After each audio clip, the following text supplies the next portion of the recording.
streaming to Twitch? No, I'm on the right thing. I just switched over too soon when I meant to. Oops. Oh, big yawn. Hello there, my lovely legionnaires. Give me a second. Just a little scuff. It's okay. Just a little bit. Hello. You haven't seen the just chatting layout, but this is the just chatting layout. Hi. I'm big because I had to redo the thing. My bigness is fine. Just shut up. Shut up. Don't shut the fuck up. Uh-oh. Oh no, I've turned everything off. Great googly moogly, it's all gone to shit. Hang on. Oh no. I know what I'm doing. I'm a professional. Do you hear the sounds? The sounds of the kitty cat? Hello, Gigi. Can we get a harmier? Yeah! Good girl.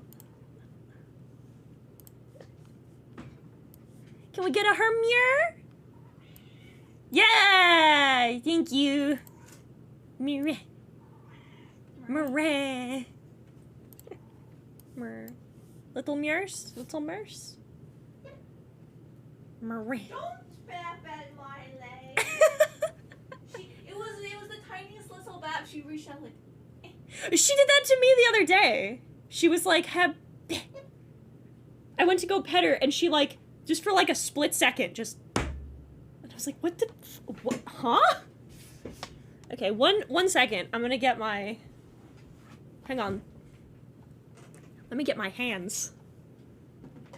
Because this is just gonna be a just chatting stream, so it means that I get to use my hands. Some of you are wondering, what the fuck does that mean? You'll see in a moment.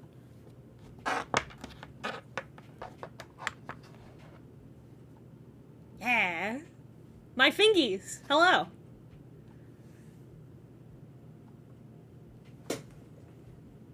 A tree? A treant? An eldritch horror? Or a One Piece character? The second one.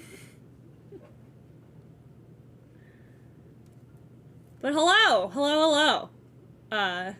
You get to see that I have fingies. I have hands. Because this is gonna be a stream where I do a lot of talking. And not a lot else. Normally when I game or do art, I don't use the hand tracking, because it's not, you're not gonna fucking, my hands are busy. But, because we're just gonna talk, I'll turn the hand tracking on. So I have fingies now. Shining Sphinx, welcome back from vacation. Happy birthday, Big Mac! Everybody say happy birthday to Big Mac. Fuck yeah. So hello. A couple of people, well, a couple of people, everyone. I brought this up last time. I was like, hey, y'all want to hear me talk about my shit? And you all said yes. So I sure did. So there you go. Here's the list, TM.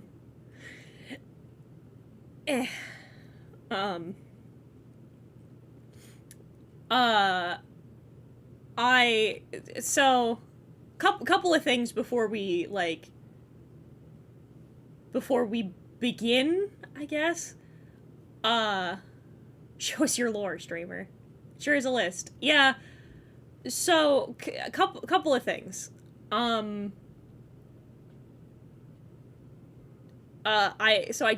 tagged these a little bit. Let me actually move this a little further in here.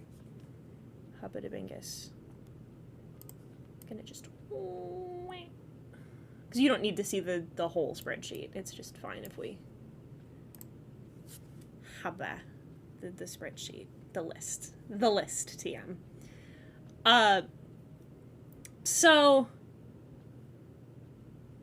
So you'll notice these are color coded. That's a thing you'll notice. So the things that are in yellow are things that I don't, like... There's stuff I have, like, vague, kinda, like, outline shit for. Like, there's something that I have, like... I have a concept, it's a concept I'd like to work on, I have an idea, I maybe have a couple of characters I've already thought of for it, but that's not, like... It's not something I've sat on and, like, workshopped in a while. The stuff in blue are things that, like, there's stuff I have, like, a main cast, I have a better story outline for, I know what medium I want to work with, I want to do, like, all of the... I have, like, a more concrete idea, and then the couple of things marked in green are stuff that I've, like, started production on. It's stuff I've, like, I've found, like, I'm talking to an artist, I'm talking to a programmer, I'm putting some stuff together where, like, we're in the process of, like, spending money and, like, talking to people to do stuff. I also wanted to say, technically, there's 3 things that aren't on this list because they're secrets. One of them is something that, I'm going to do for the channel, as a whole. One of them involves my VTuber lore, and I'm putting some stuff together, and then one of them I just kinda can't talk about in any depth without spoiling what the twist of it would be. So, those 3 things are not on there. Our dear sweet boy Justin will probably notice which one is absent, and it's because I couldn't think of a way to talk about it without spoiling stuff. I love the tracking in your model. Cute. Thank you. I'm so huge. You are a big boy. Hang on, let me... No!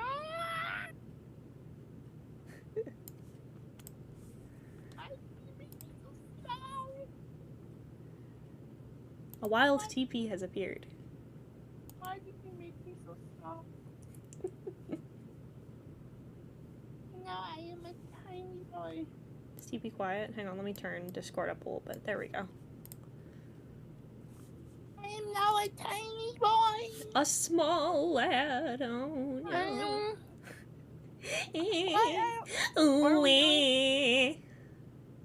What are we doing before we cry again? Chat wanted to get caught up on all of my shit. So, all of my shit. Wait a minute. Hang on. I'm just looking at this now. Am I dumb? I thought your name was Heat. Not dumb. I am dumb. Hang on. Oh, I guess, I'm so everyone, stupid. You're watching the Dumb Mitsu channel. You are watching the Dumb Mitsuru channel. You're so right.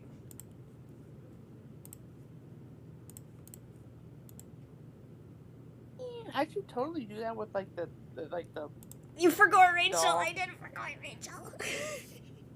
I don't know how I forgot, but I forgot. I should totally, like, do that with the doll. Like, I should make it so that, like, I can, like, have it spin as well.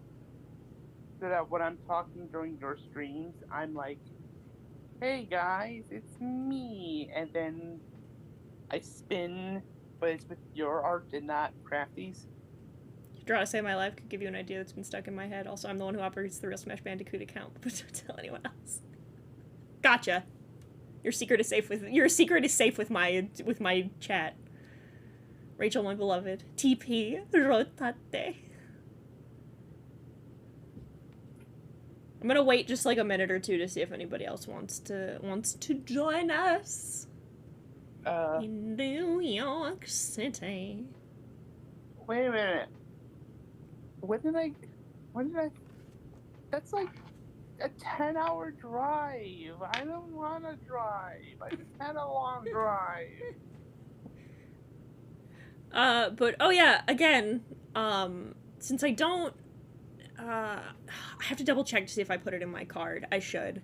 My model was made by, Okuda, and Okuda also did all of the tracking, so it's why my fingies are so good.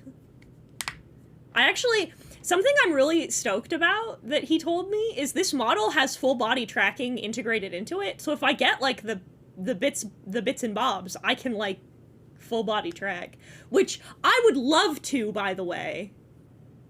I've been looking into it. I might toss the stuff to do it up on my throne, TBH.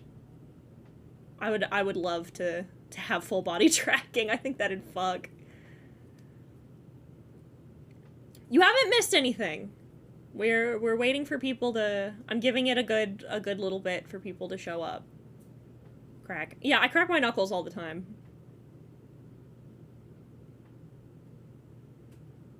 My fingers get sore, and so I crack my knuckles, which I probably shouldn't do if my fingers are sore, but, you know, fucking... You can't tell me. You can't tell me what to do. Way. Let me... oh, wait, I can't... But I don't think you'll agree with it. Hang on, I need to use another... But wait, Keaton. Are we gonna talk about my wife then? We might talk about your wife. A little bit.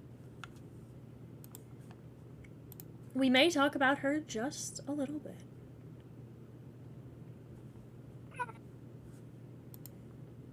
Hang on.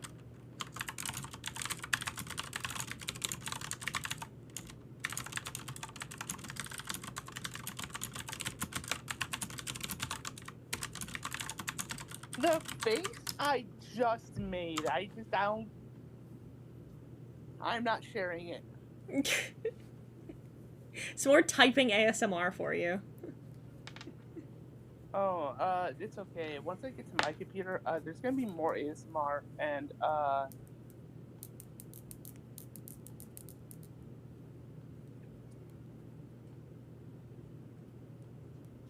also, no... I see the announcement. Hold on.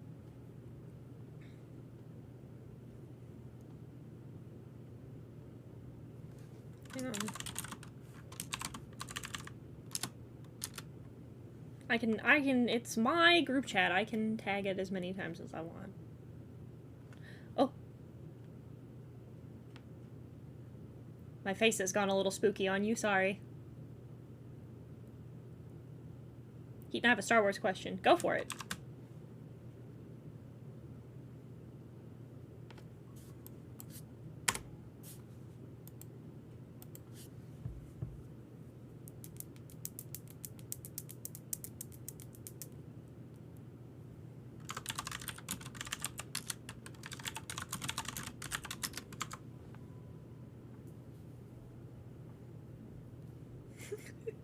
Sonny, I wanna, but it's late at night and I'm tired. That sounds like a skill issue. So I said, eep. How do you feel about the spinning lightsabers? I think they're cool, and I think Justin's cringe. I think the fact that they take off, like, helicopter propellers is pretty pog, actually.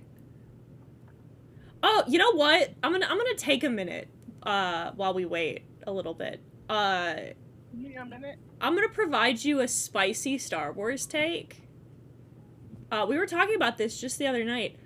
I am currently not liking Ahsoka. Oh. I don't know. I was saying, I'm like, I don't like... Yeah, no, no spoilers. I'm not... I don't like the way that our girl is written. I feel like she's really... I don't like the way our girl is written. Like, she's not fun anymore. She doesn't have the same energy. She's become kind of like a stoic blank slate. I'm not a fan of it. I wasn't a fan of it in Rebels either, but she wasn't around as much. I feel like there's, like, a lot of lip service being paid to her relationship with Sabine, but, like, it hasn't shown anything yet. I feel like Sabine is dominating a lot of the character development, and we're 4 episodes in. And then I have...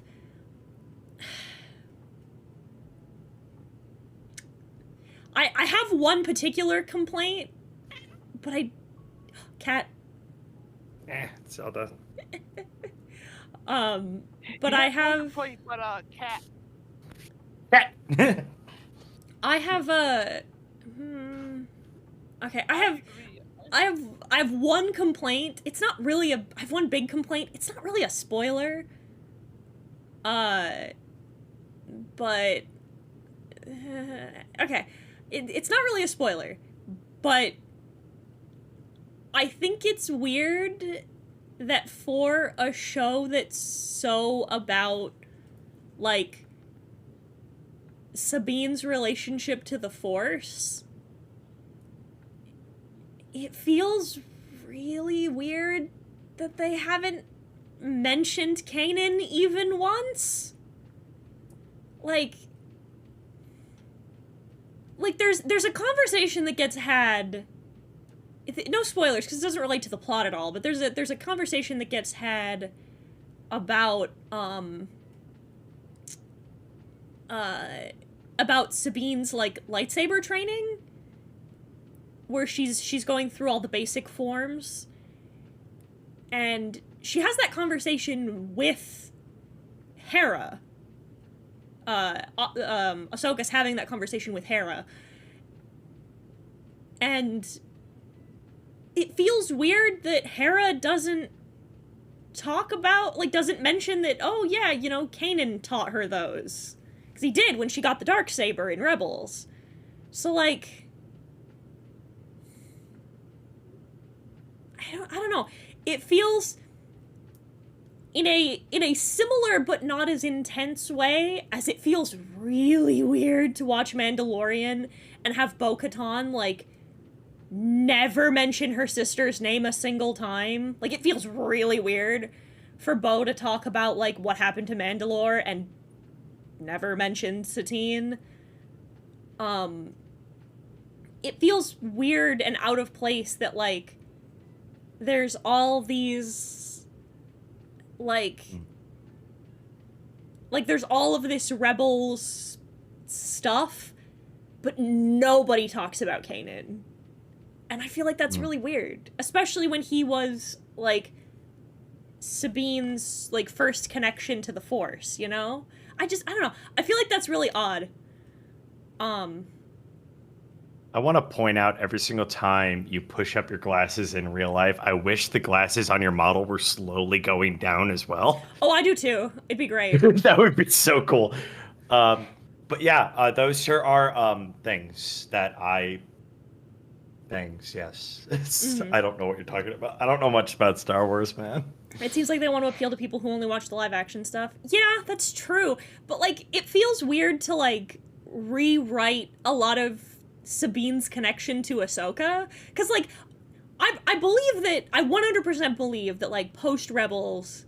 Because, like, this isn't a spoiler either. They mention this, like, minute 0 of episode 1. Is, like... The implication is that Sabine had... That Ahsoka was, like, Sabine's first real Jedi instructor. And, like...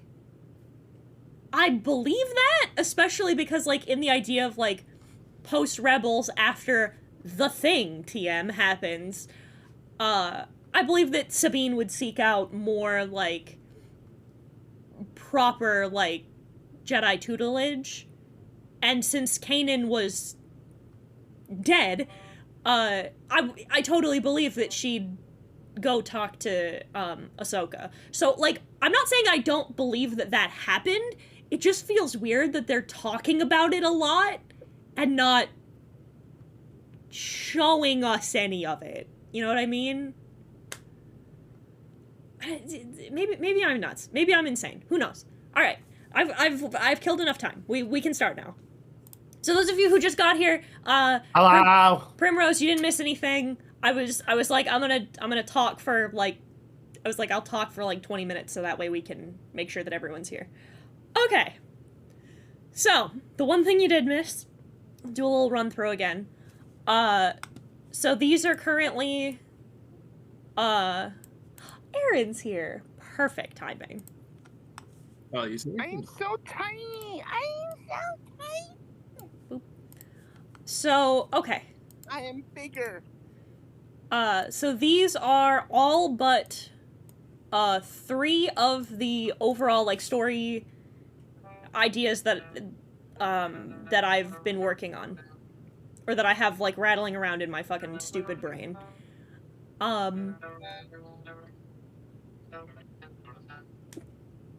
You gonna continue to noodle for us, my man? I see an 18 plus thing. Yeah, there is one. So, like I said, there's 3 things that are not on this list. One of them relates to my VTuber lore, so that's kinda... Ooh, VTuber lore. You know, we love our VTuber lore. So I'm working on that behind the scenes, and I don't really want to talk about that non-diegetically. The second one... That looks like a job for me. The second one is something I'm currently in the process of working on, and it's like a secret. I don't want anybody to know about what I'm doing until it's done. And then the third one is, well, it's got a twist, and there's kind of no way I can talk about it in any depth without giving you that without giving away the twist. And I don't want to do that. I don't want to ruin that. So those 3 are not on this list. But otherwise this is it. Like I said, the ones tagged in yellow are stuff I only have kind of like a vague outline of, like, something I'd like to do. They're ideas I've had that I filed away and am sitting on in case, like, I get some free time and I really want to start working on them. The stuff marked in blue is stuff I've, like, I have, like, characters for. I've done some, like, I've done some world building, some, like, I've really started to flesh out the cast. I've started to, like, get some real design work going, blah, blah, blah. And then the greens, these 3 here, are ones that I've, like, that are what I would consider in production. They're stuff I'm actively, like, making content for. I can't believe I was an alpha tester for Lore of Laureate. You sure were. I was an alpha tester for... Okay, but I better be a beta tester as well.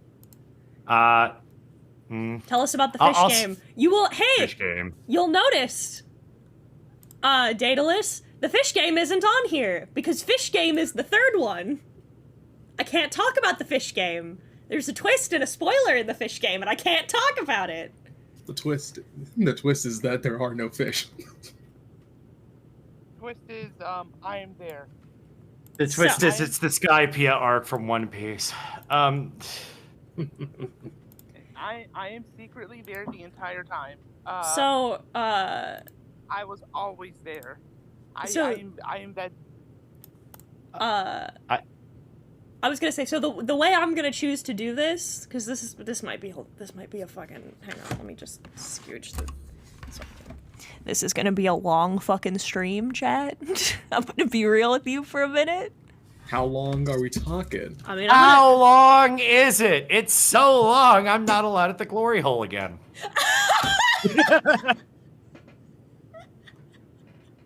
Fuck. Alright, well, okay. So these are... Nice. Nice.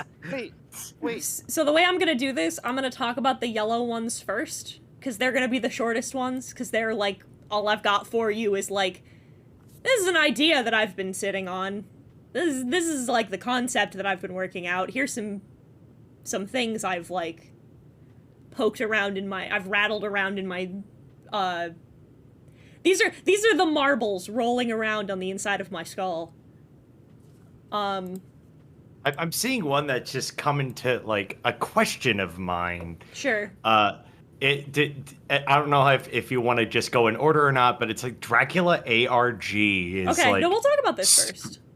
Because, like, the question I have for you very simple question is, isn't it a bad idea to talk about an ARG? Okay, yeah. Like, before you do it, is what I mean. Well, it's considered... Taboo feels like the wrong word, but, like, it's considered, like, a faux pas to be like, this is a thing I made, but, like, fucking... somebody had to. Like, fucking... bleh. But, like, so I thought about this for a reason. I've wanted to do this one for a while. This has been on the to-do list for quite a little bit, actually. So, okay, quick question. How much do you know about, like, the original Dracula, like, the novel? I know the origins. Okay. But I haven't read the novel. Okay, so do you know how the novel's formatted? No, not really. Okay. So, the novel Dracula... Mm-hmm.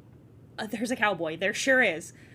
So the novel Dracula is formatted as a collection of diary entries, letters, and correspondences between a group of people. It's like a found footage horror movie, basically. So it's like a found story. And the idea is that these things were compiled these accounts were compiled into a book so that people could know what was happening with Count Dracula.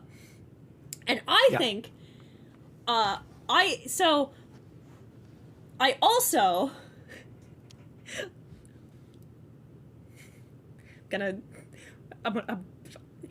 nobody in the audience is gonna know what I'm talking about when I say this. If you do, you're a real one. Thank you, Real Smash Bandicoot, for the $2 super chat.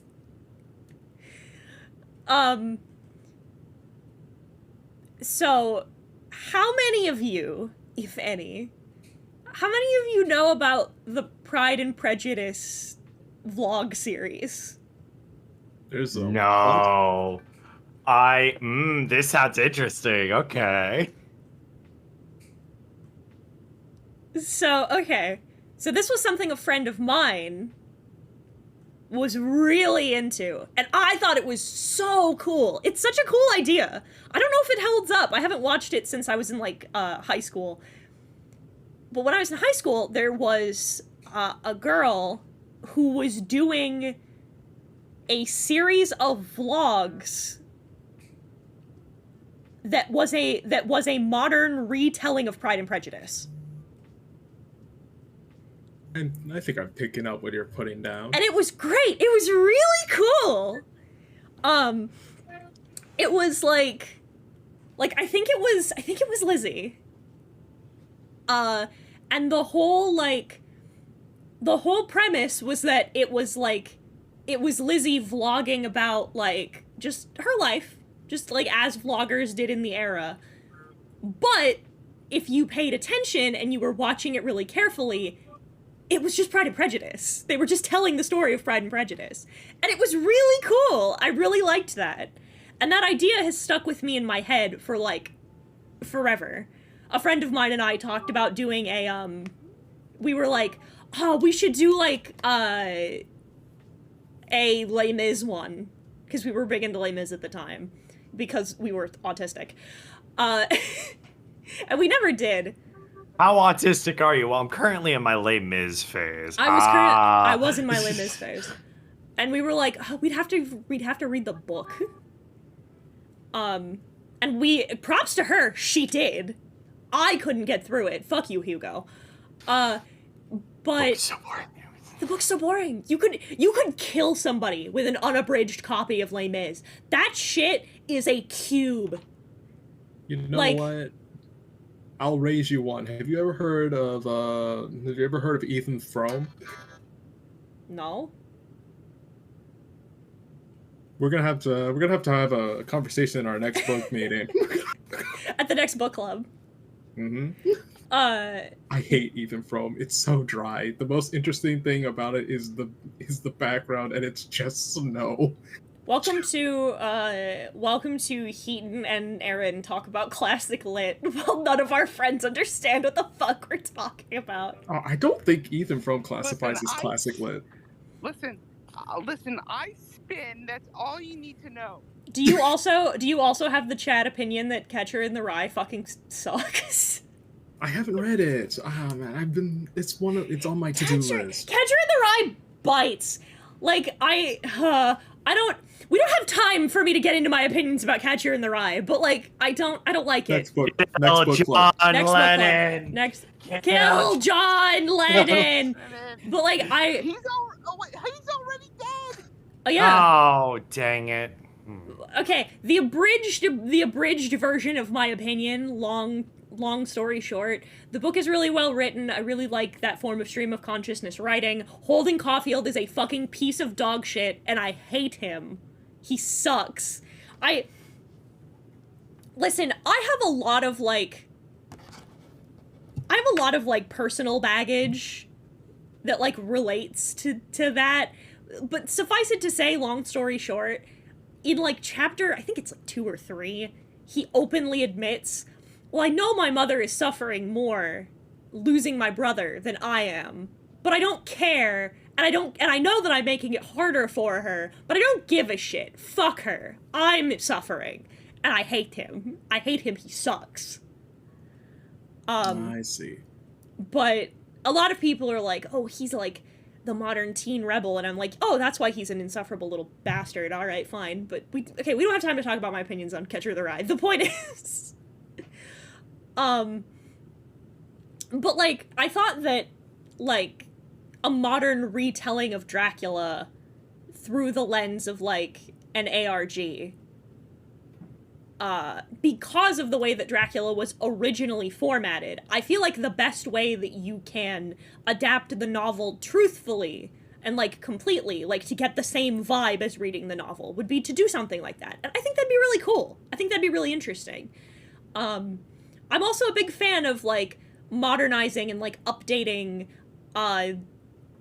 classics to make them more easily consumable. Like, for example, I've said before, and I'll say again, I am an avid stan of the movie Clueless. Which is... Oh, what the fuck is it an adaptation of? It's a modern... It's a... Is it an adaptation of the Hang on. sleeper hit of the 1985 underrated gem Clue? Hang on. Clueless adaptation.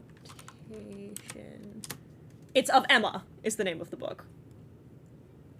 Which is a Jane Austen novel. But I love shit like that. I think that's great because I'm a firm believer. I possess this hot, contentious opinion that I think the notion that the classics are for intellectuals and cannot be adapted into a way that laymen can both understand and appreciate is fucking erudite pseudo-intellectual garbage.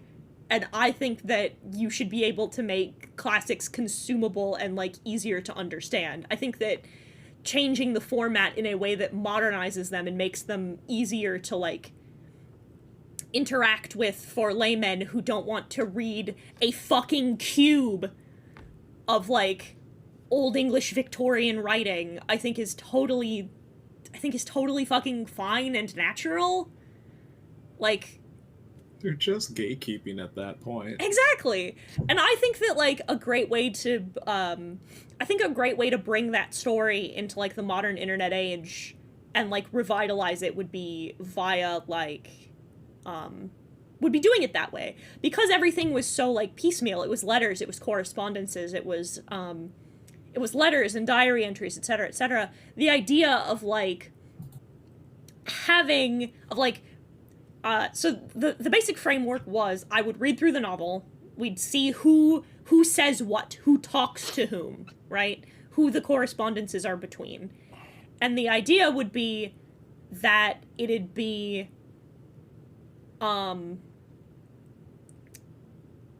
Subway Surfers gameplay while reading Dracula. I can't read Dracula unless I can't read Dracula unless there's a slime video right next to it. Come on. I'm gonna be so real. I would have needed a slime video to finish. I'm gonna confess a sin to you. Oh no. Live in front of a live studio audience? I did. I committed. I committed a crime when I was in high school, chat. I spark notesed 3 books. Or no, 2 books. 2 books. I almost spark noted 3, but I managed to get myself all the way through a separate piece. Spark noted 2 books. I didn't read Scarlet Letter, and I didn't read Frankenstein. I can't. That fucking, Victorian, old America writing style. I can't. I simply can't. My brain cannot. My brain hates it. My brain hates it. It's just the worst. But, it'd be cool. And you're making Monster Mash. Fake Frankenstein fan. Listen, I've listened to many, an analysis of Frankenstein. So, I know what happens, and B, I've, engaged with the text in an intellectual manner, but, a YouTuber gave it to you. I can't. I can't. I can't make fun of it too much. I'm canceling Heaton for this. Cancel. I'm not the erudite intellectual you thought I was. I'm so sorry. Neither am I. I haven't even read the classics. Here's my thought. Fake classic lit fan. You were worried about it's a faux pas to talk about an ARG outside of the ARG and all that stuff. All I'm gonna say is, at least you're not making Lonely Girl 15. That's all I'm gonna say. True. What the heck is that? We don't have time. We do not have time. That was my first ARG. I didn't know it was it was. Perhaps you're divergent. Next. Neurodivergent. Next book club meeting. Let me leave it like this. Early YouTube. Yeah. That's how long ago it was. Hello, Heaton School. The fourth is back when the 5-star rating system was around. Unironically, I could never. If my AP Lit teacher found out, I think she'd be fucking crushed. I'll never get over. A quick aside, when I was in high school, we had our end of the year for AP Lit was she gave us a list of I think it was 50 books, and you could pick, and you only had to pick one, but you could look at the list and you had to pick one, and then you had to read it on your own, and you had to and you and everyone else, if someone else picked that book, you had to talk about it in front of the class, right? So I skimmed the list, and I was like, is there anything in here that I've already read? And there was, so I skimmed the list, and I was like, oh, Fahrenheit 451, that's one of my favorite books. It's also a really quick read.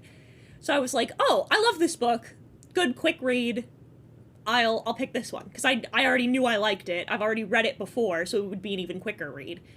I consistently, again, even quicker aside, quick endorsement, 5 stars. It's my second favorite novel of all time. It's only number 2 because I really don't like the ending. But gotta keep this bonfire alive. We got the Bible and Fahrenheit 451. Okay. I'll never get over. The Bible shouldn't count. The Bible shouldn't count because there are 66 books in there. When when Ray Bradbury died, fucking Stephen Colbert was like, to celebrate his memorial, I'm going to burn this copy of Fahrenheit 451. And 3 people in his audience laughed, and I've never been so heartbroken. Also, by the way, the movie they made with Michael B. Jordan fucking sucks. I might talk about that on the channel at some point. I fucking hate that movie. Anyway, the point is, But I read the book again, and I just wrote down a bunch of notes, because I was like, I love this book. It's a good book. I recommend it. The way it's written made it hard to read. Fair. Totally fair, but I love that book. And the girl... There was another girl who read it, and I thought that she had read it, because I was like, it's a novella. It's a, like... I mean, for me, it was something I could read in, like, a day, but I read the whole book on a plane once, but, like, I'm also reading Georg. I read through I caught up from Fishman Island to the current arc of One Piece in 2 weeks. I'm an outlier and should not be counted. But, I was like, this probably took her, like, what, maybe on the long end, like, a week to read? You had, like, a month? I was like, easy. And she grabs me before class, and she goes, I didn't read it. I SparkNotes'd it. And I'm just sitting there, baffled. I'm like, are you kidding me? This is something you could have read in, like, 3 days. You could have read this over the course of a weekend. It's not a long book! To be fair, Heaton, she's got 2 eyes. You have how many now? Many. Heaton's taking our reading ability. Heaton could make a successful Danganronpa story. She could pull off a psycho-style thriller. Okay, we're getting... Okay, so... Moving forward. Let's go. Speaking of that...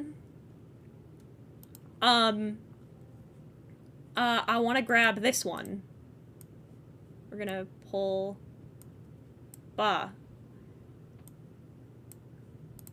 So... This one, the Locked Room Royale. So this doesn't... you'll notice a lot of the yellow ones don't have, like, a title. They're kind of like a descriptor. First of all, thank you for being like, oh, you could make, like, a Danganronpa-like. Thank you. I appreciate that immensely. That's what this is. So, okay. This one's a little high concept. It's a little... This is why this one's been on the back burner a little bit, because it's kind of a lot. It'd take a little bit. The concept, so a lot of these, unironically are, I had a dream that X, and then I woke up and wrote it down. This is one of them. So, how many of you... I know that James is in the chat, and James will know. How many of you are familiar with, like, a locked room mystery? Like, the concept of a locked room mystery. I would imagine most of you are, but those of you who aren't probably just don't know the term. I've played a Phoenix Wright game. Yeah! It's a pretty common thing. I would imagine most of you are. So, a locked room mystery is... so it's like, a murder was committed, but the door and the windows were locked. How did they do it? You know? One more thing. One more thing. So, I had this idea, because I really like battle royales. I think they're fun. Even if they're bad, I think they're fun. I've rarely encountered one I don't like. But, like, hear me out. Second question, and this might trigger a few of the people in the audience. How many of you are familiar with Umineko? Like, if I say Umineko, how many of you have, like, a response to that? The RPG Maker game?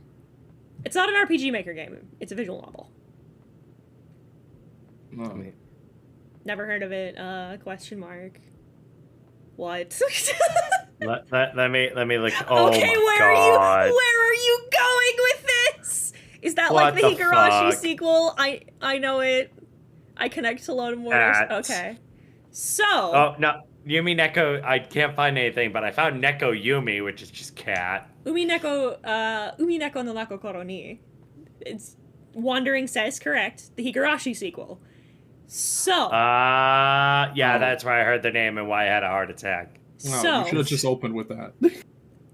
The concept of Umi Neko is that a series of murders are committed on this island in the name of a witch. And they keep going through cycle after cycle after cycle to see who gets the old man's fortune. Big fan of that. If it isn't Fortnite, therefore it's mid. Praise DK. So, hear me out. The concept goes... Again, like I said, this is a little high concept, so follow me here. Concept goes, there's a group of, we'll say 10 people who are selected. Picture like a Victorian like dinner party, like a classic Poirot mystery, right? Picture 10 people together at a dinner party. Yes. There is a murder most foul. Murder most foul, yes. As soon as the first murder is committed, the very first one, all of the doors of the mansion lock down. You cannot physically leave the mansion anymore. It becomes magically impossible. Now, what happens is, you take these 10 people. Might actually whittle that number down because of the way it goes, because it might drag a little bit. But like we'll say 10. What happens is every time someone dies, every time there is a murder, every time there is a murder, everyone in the house has to die. So picture like a battle royale, right? But everyone in the house, it's a series of, like, dramatic murders. These big, like think your Danganronpa style, like murders, right? Whoever is the first person to be murdered in every cycle is removed from the cycle. And the last person left receives some kind of benefit in the next cycle. Huh. So, the first cycle, there's 10 people. Someone is murdered. The next cycle, there is 9 people. Someone is murdered. The cycle after that, there's 8 people. And it keeps going down and down and down and down and down. So not only do you have to get away with murder the first time, you have to get away with the murder 9 different times. Because if somebody figures out that you killed someone, then there goes your means, motive, opportunity. Because you're not going to get the same opportunity twice. If you kill somebody if they find out, they killed him by drowning him in the bathroom in the middle of the night when he was alone, everyone will know on the next cycle, okay, we can't be here at this time of night during this time of day, and that opportunity is gone. So everyone gets more and more paranoid and suspicious as the cycles continue.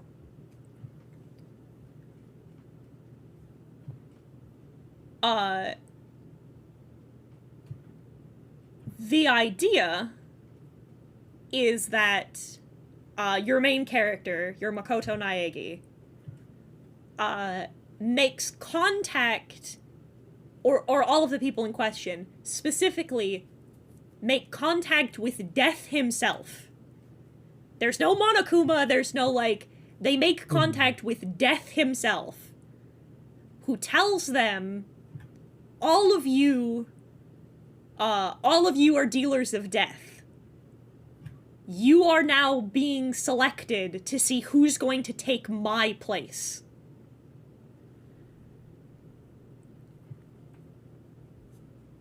So the idea is that the winner becomes immortal and becomes death.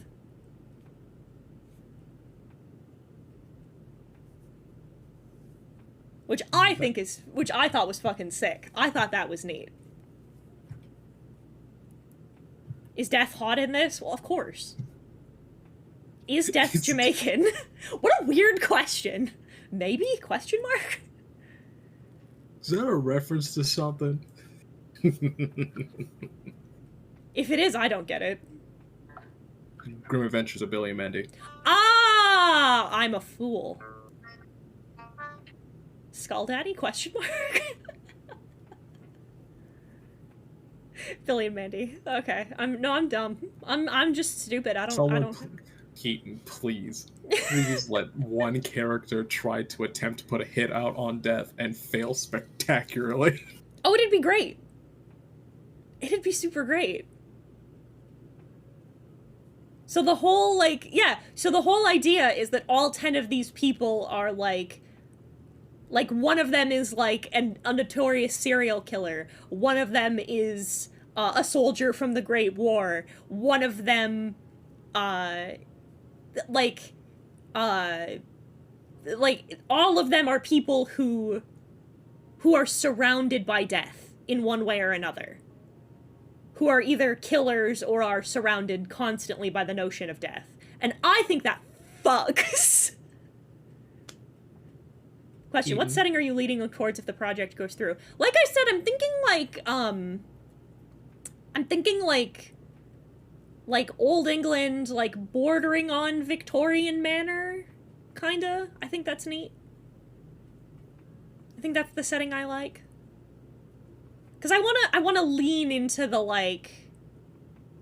Poirot vibes with that, like aesthetically. I think that'd fuck. Actually, you know what you can do, Heaton? Have it be have it take the number from 10 to 7. Then you set every cycle.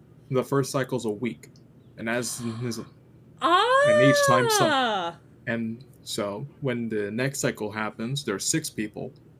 There's now 6 days. Ooh, I like that. Hang on, let me fucking. I'm gonna write that down. Write that down. Write that down.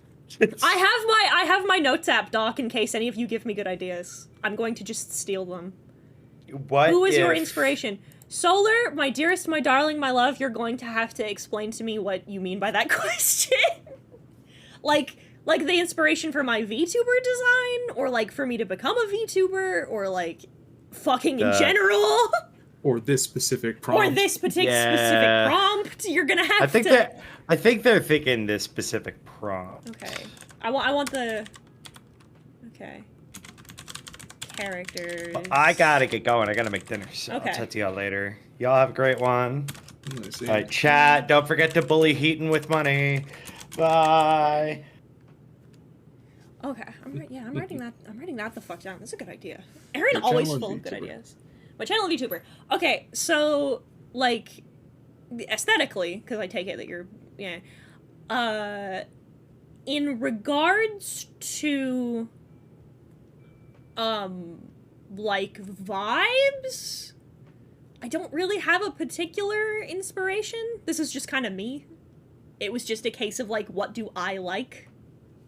Hubingus. And I was like, I knew that I wanted like I wanted something that was kind of spooky, ethereal, eye-based. In terms of, like, overall VTuber, like... In terms of, like, overall inspirations, a little bit of John Magnus Archives, a little bit of, okay. I'm gonna tell you exactly what the design pitch was. So I was working, and I kept hitting a wall. And so Crafty offered to help me. So I sent Crafty my mood board that I've been working off of. And I told him a phrase. I said, I want to look like a Devil May Cry boss. So there you go. The idea was I wanted to have the vibes of, like, I want you to look at me and be like, ah, yes. A character action boss. That, they'll turn into a sick weapon when they die. Like, that's the vibe I want. Did you ever get around to designing that shotgun, actually? I did.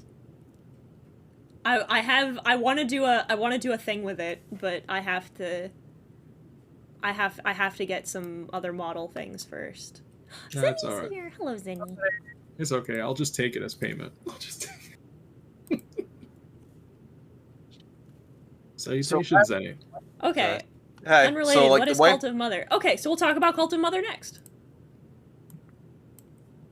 What's up? So the Wi-Fi was shut down for a couple of hours, so that was fun. Oh, it's online now. Good news, finally got something from delivery. Somebody amigo, let's Somebody go. amigo! Somebody amigo. So, okay, let me pull up. That's Oh, not Joe. this one. Okay, it's this one. So, Before you go on to Cult of the Mother, Joseph had an idea. yeah, you could have the Maids of the Manor that give backwards clues or help towards driving the cycles forward. You could have Death's decisive. I was planning on that. Having Death be, like, the head of the Manor. And then the big dramatic reveal upon the first cycle being completed is that he is Death himself. Yeah. So if you get tired in the stream, you turn into a shotgun. No, if you throw enough stuff at him, she'll become a shotgun. Turn into Chekhov. Like a much like any good Devil May Cry boss, I will turn into a sick weapon when I die. provided you have the right red orbs. Hang on, I'm going to take a little sip. Little sippy. So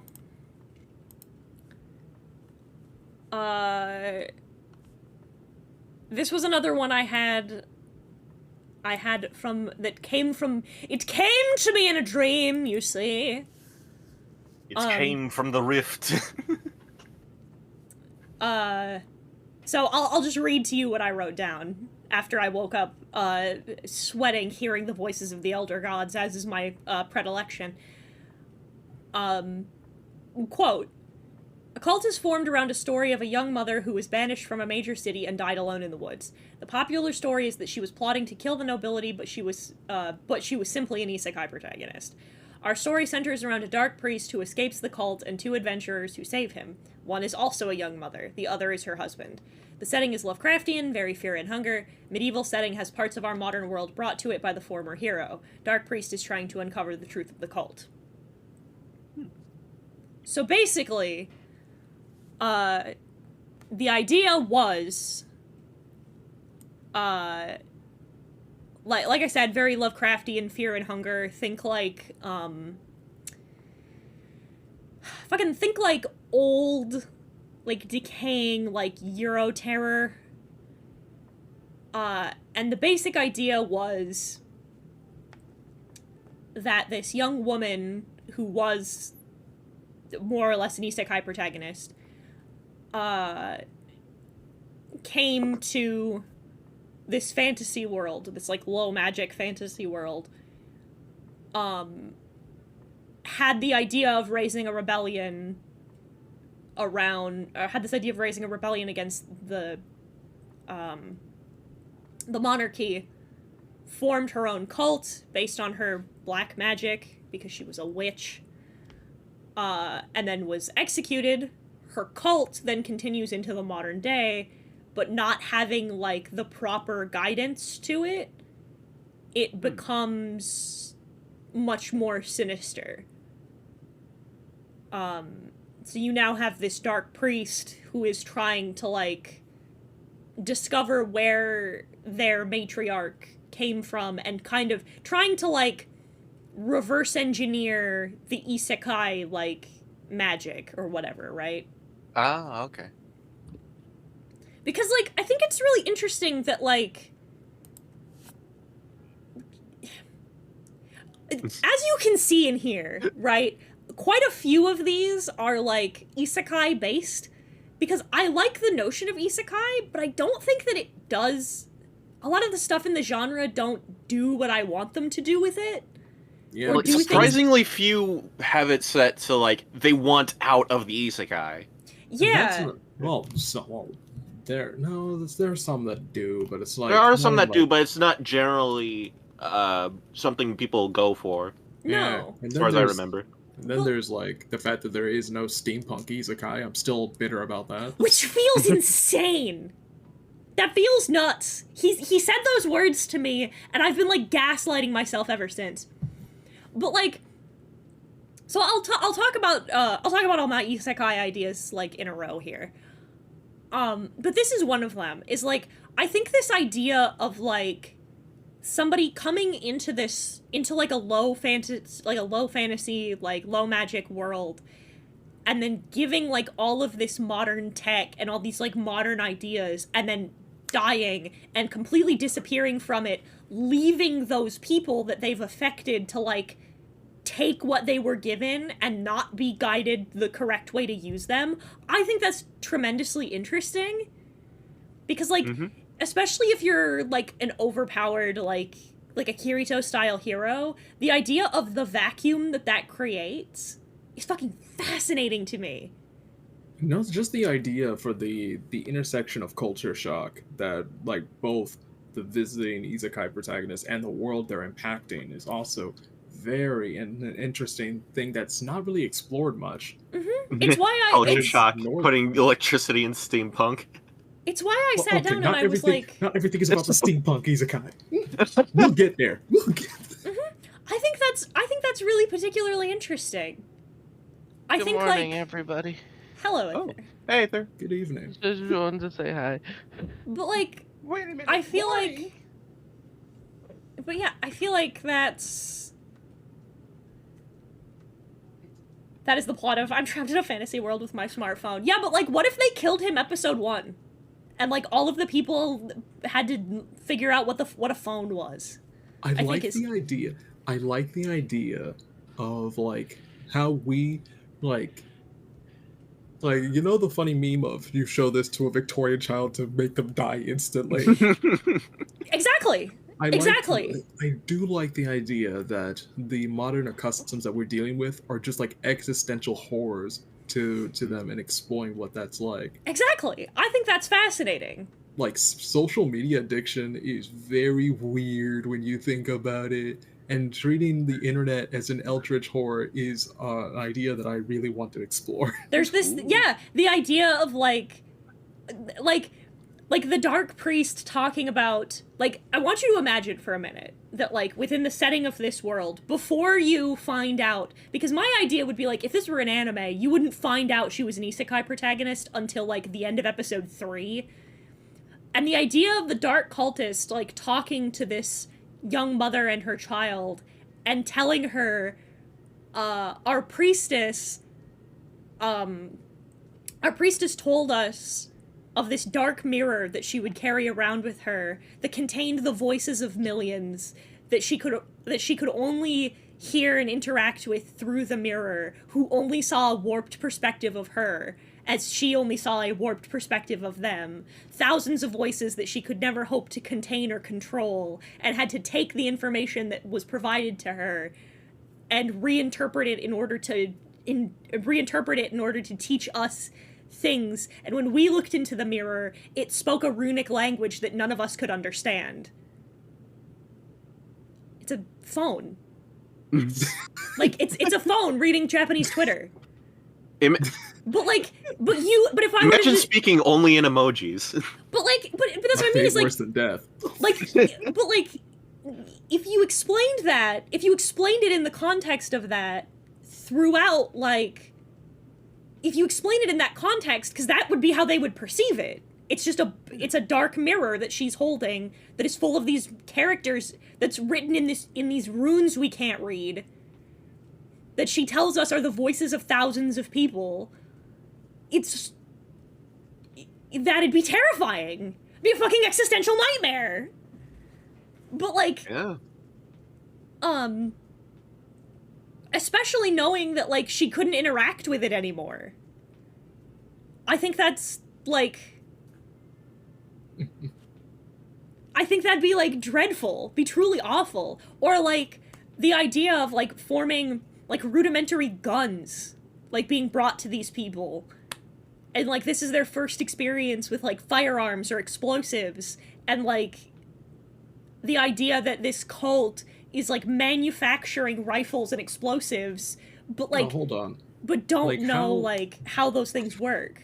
How you much know? time did this, did the previous isekai protagonist have? That I'm not sure. Like I said, the ones in yellow are ones where, like, I have, like, an overall concept, but I haven't hammered out a lot of details yet. Okay. And this is one of them where I don't know, I would say not too long. I'd say maybe, yeah, so like, we 5 can't years. have too much.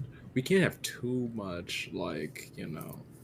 Yeah, I'm It's not like saying, this- like, that's what I'm saying. It's, like, not like ARs. I'm saying, like, muskets or something. Like, very, like, rudimentary, like, early... Like, we're starting... Like, picture, like a small cult is, like, pre-industrial revolution. I see.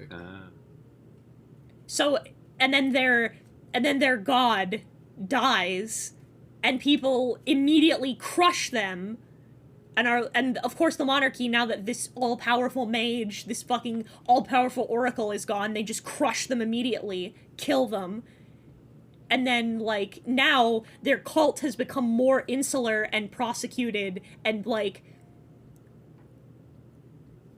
think, like, basically the idea I have, this is gonna sound wild, is, like, they go, like, full Waco. You know what I mean? Like, they just become this small, like, incredibly insular community where they're, like, because they don't know how she was doing it, they're, like, fucking sacrificing children and, like, doing these crazy magic rituals to get, like, half of the power that she used to have, because they never found out why she was so much more powerful than the rest of them, and all they know is, well, to get this kind of power normally, you have to do all this crazy dark magic shit. So in order to have a second oracle, they start doing all this crazy dark magic shit. And become, like, this creepy, evil idea. And so it's this dark priest escapes, knowing what he knows about all of this modern tech, and is like, they're going nuts! These people are insane! Can I make a suggestion? Mm-hmm. Design a social media, like a social media, like, logo or whatever. That's the iconography of the cult. Yeah! Mm-hmm. I'm sorry, I love yeah, I'm sorry, to get all my Twitter likes, I need to sacrifice 3 goats and a small child. It sure fucking feels like that these days. It really does. I spend hours on one art piece, nothing. I was about to say, being a small artist on Twitter! I throw up the shittiest meme, 4 billion likes, that the God has come down to congratulate me. It's like, what? Memes. Well, you gotta understand that memes are the DNA of the soul. The memes I are know. the DNA of the soul. Okay. You should look at what I put in No Mic, real quick. What did you put in, No Mike?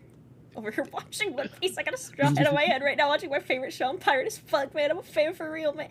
My favorite genre of content on TikTok right now is motherfuckers being like, me when I said I'd never watch One Piece, me now watching One Piece because the live action was good, and every single one of those comments, I'm like, welcome to the fandom, I hope you have a good time, heart. That's exactly No what happens. Like, somebody was talking about this, is like, one of the biggest benefits of the One Piece fandom is that there's, like, no gatekeeping. No, everybody's like, no, watch One Piece. Anti-gatekeeping. We're keeping the gate open. Yeah. No, we are pushing you into the gate so that way you may join us. So, Gate okay. pushers, if you will. This one was unironically some you know how, like, the chess thing was your idea, but then I sat on it for about 30 minutes and was like, hang on, I have a narrative framework. This was the same thing with a conversation I had with Susie. This one would be comedic. Because truly you could get into the eldritch horror of this, but I don't want to. I think it'd be funny. So, I want you to picture for me a moment. If you have seen but a singular isekai, the overall, like, the recurring premise of isekai are you have to defeat the Demon King, right? Uh-huh. Hear me out. The Demon King. This one, the speedrunner isekai, would be... So, speedrunner gets reincarnated as the hero, right? Mm-hmm. This story takes place in the perspective of the Demon King,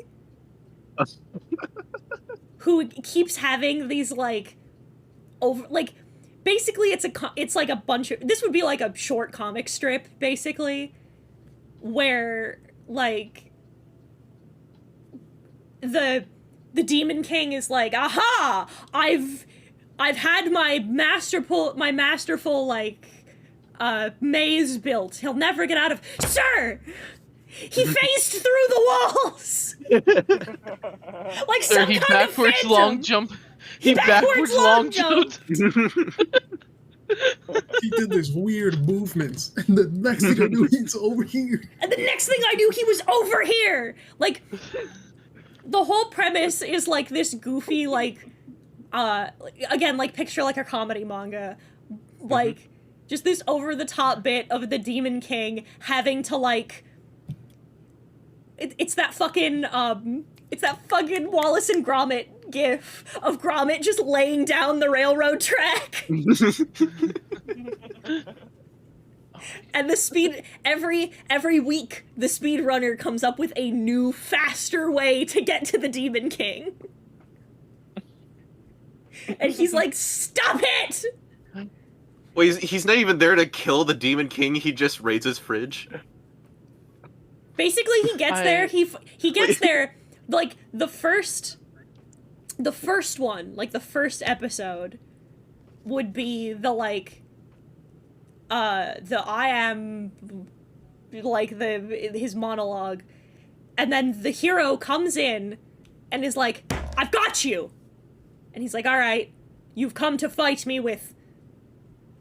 Is that a stick? And then he kicks his fucking ass?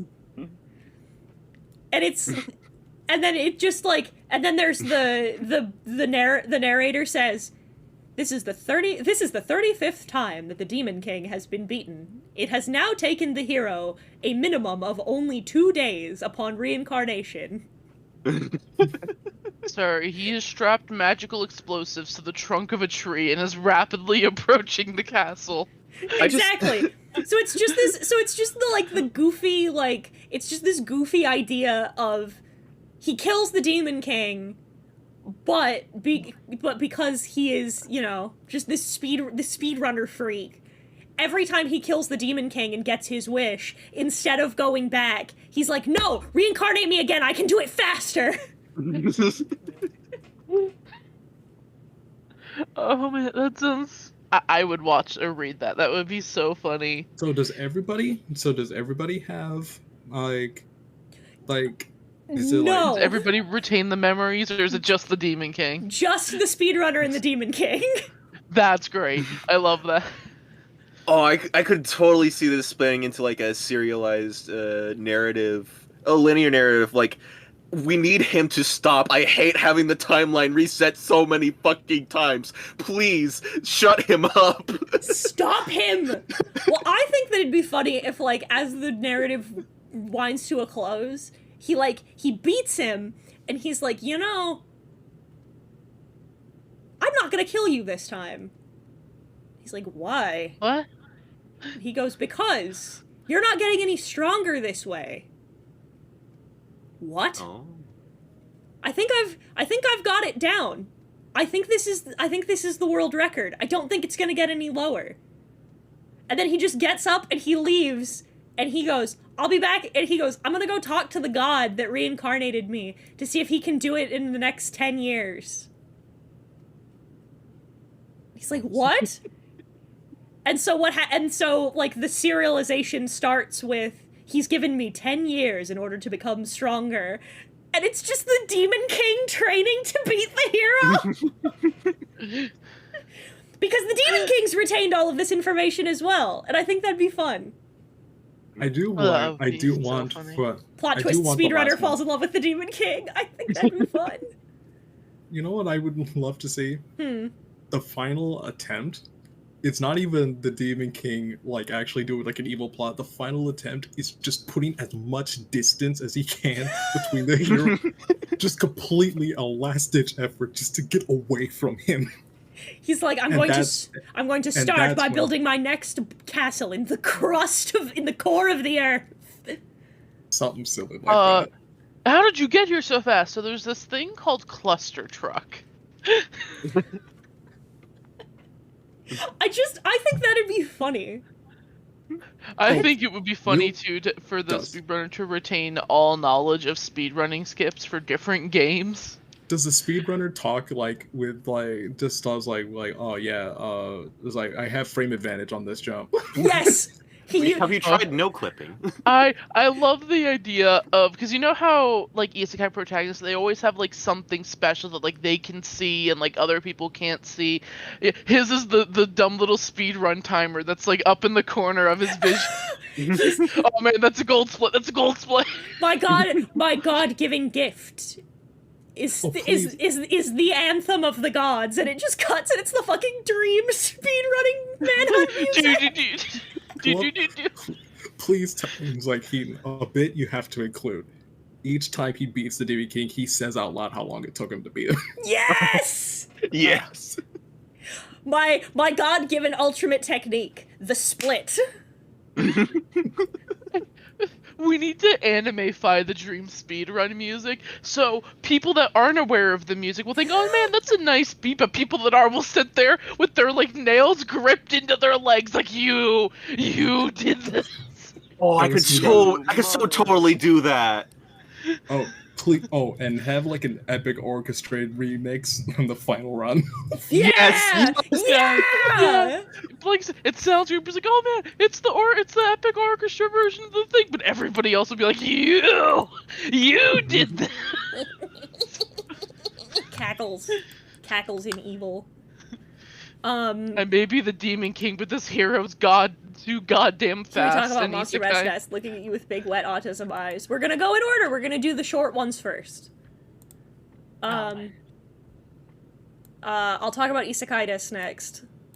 So, I think there's one that's like this already that exists. I think. Mhm. But I don't know if it's good, and I'm too enamored with this idea to not try. I really like the idea of like an isekai where the main character's a doctor. I said this on Twitter. I brought up like I'm more likely to enjoy an isekai if the protagonist is some kind of support character instead of like a Kirito style hero. I just think that's more interesting. And I like the idea of like he's like a Nobel Prize winning doctor, like the big shot. And I like the idea of he dies of like this mysterious disease that suddenly arose in him. He was patient zero for this disease, and he dies before he can cure it. And then when he reawakens in this fantasy land, he learns that this disease originates there. Oh. And I like this idea. Hear me the fuck out for a minute. I like the idea that the disease originates in this fantasy land, and he's not Patient Zero. Patient Zero is a different isekai protagonist who came back. Oh my god. And he brought That makes sense. And he brought that fantasy disease to the world with him. So the gods summoned the doctor to find out what's causing it before it destroys their world too. That actually, interplay between the two worlds. I see you. I that'd be neat. And his like So many his guys cool forget that part. Yeah, and his like cool overpowered god power would be that like he can fucking see it.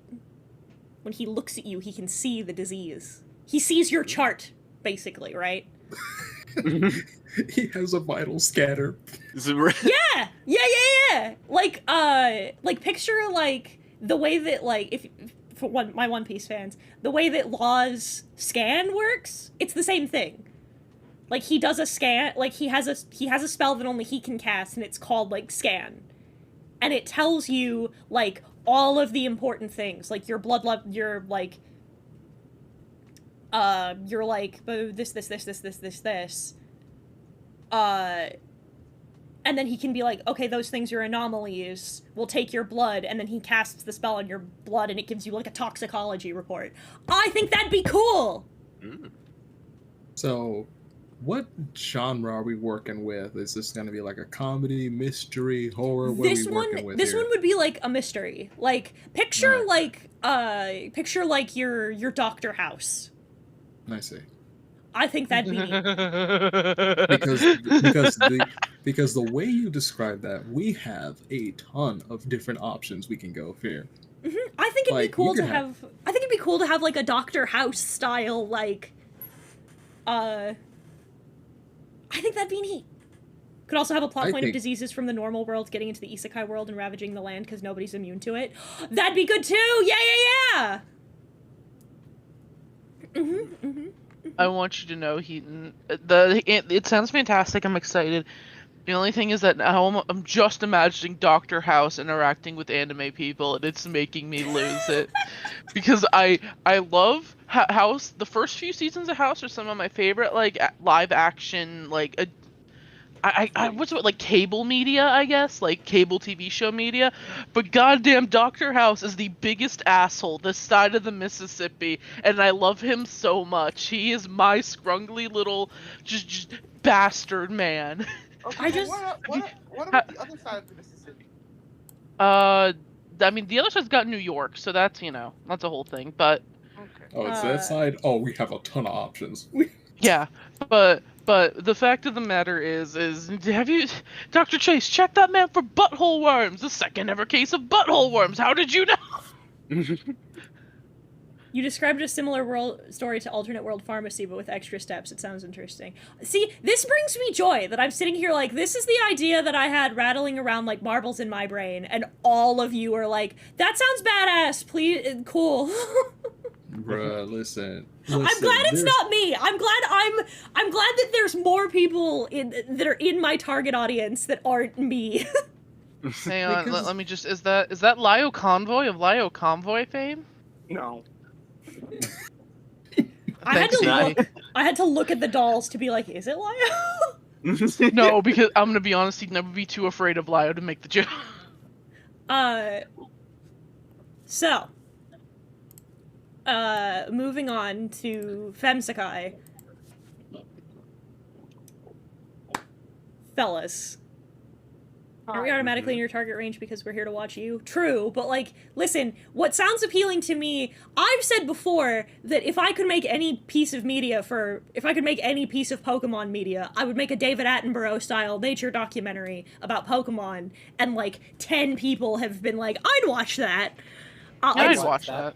And spoilers, I'm glad that you preempted it because the second part of that joke was, and all of them are autistic, so. God damn! Every Just time! like me, for real! I mean, I was into the speedrunner one. Thanks, Daedalus. Thanks, Dale.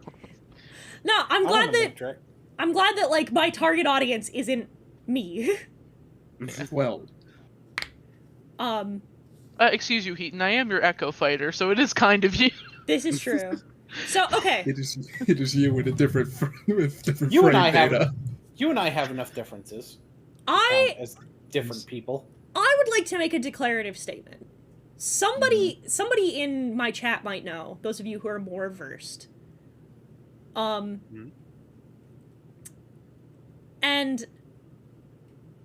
let me point out, in the similar vein of me saying the phrase, there is no steampunk isekai, which is something that feels wrong, but as far as we know is correct. There is no action-oriented isekai with female protagonists. Now that you mention it. Yeah. Yeah, I sat on that for a minute. Every female isekai I could think of is like a reincarnated villainess story, or is J.K. Haru, which is a manga that I love and read frequently. I see, I see. Yeah, see? All of you are, oh my god, you're right. She makes a point, you're not wrong. None of them! None of them are! All the ones that are female-led are all, like, villainess, or that kind of stuff. There's one about killing, but she's not the isekai protagonist. No, there isn't one where the isekai protagonist is a female, and it's like a shonen or seinen action series. This says a lot about our society. All of it. See, everyone else said. See, this was something that I thought. I was like, I can't think of one. And then the more I sat and thought about like all of the female-led isekai that I've ever seen, I could not think of one. Like, there just aren't. All the ones where, like, it's wild. So... It's because they hate to see a girl boss win. They hate to see a girl boss win. I love seeing a girl boss win. Exactly. See, we like seeing girl bosses win, but the anime you know what? community doesn't like seeing a girl boss win. Joseph, you've got me. So I'm a spider, so what? I didn't think about that, because she turns into a spider. A Sentence of a Bookworm? A Sentence of a Bookworm isn't an action series. Like, it's not a... It's a josei. It's not, like, an action series. I didn't think about that, but you're right, Joseph. So... Got one. We got... Hear me out. Again, here's where we get into, like, our kinda, like, seinen, more, like, serious toned shit. Hear me out. Female isekai protagonist. Mm-hmm. And I've sat back on this one for a little bit, because I know exactly the kind of story I want to tell, but I have to be real careful with how I tell it. Hear me out. They don't have to be, but I'm saying that's why she slipped my mind. So hear me out. Female protagonist. In her, like, 20s, 30s. Reincarnated in her, like, 20s, 30s. Mm-hmm.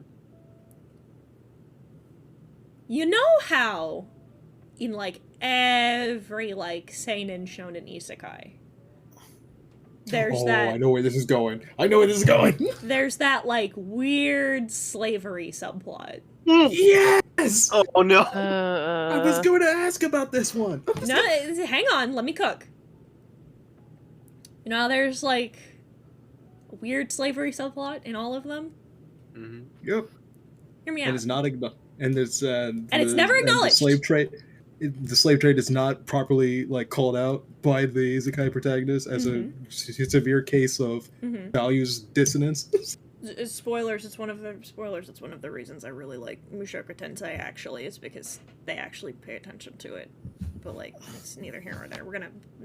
Anyway, we don't have time for that. So, hear me out. Smash the system. Oh, yes. So she Underground has... Railroad isekai. Yes. Her 20s, 30s protagonist. Now, here's what I've got for you. I want you to picture in your minds for a moment. Here's my hook for episode 1. See this older lady. Again, like 20s, 30s, like mom age. Who runs an orphanage full of these, like, little to, like, say, like, 6 at the youngest, like, 16 at the oldest. All girls, right?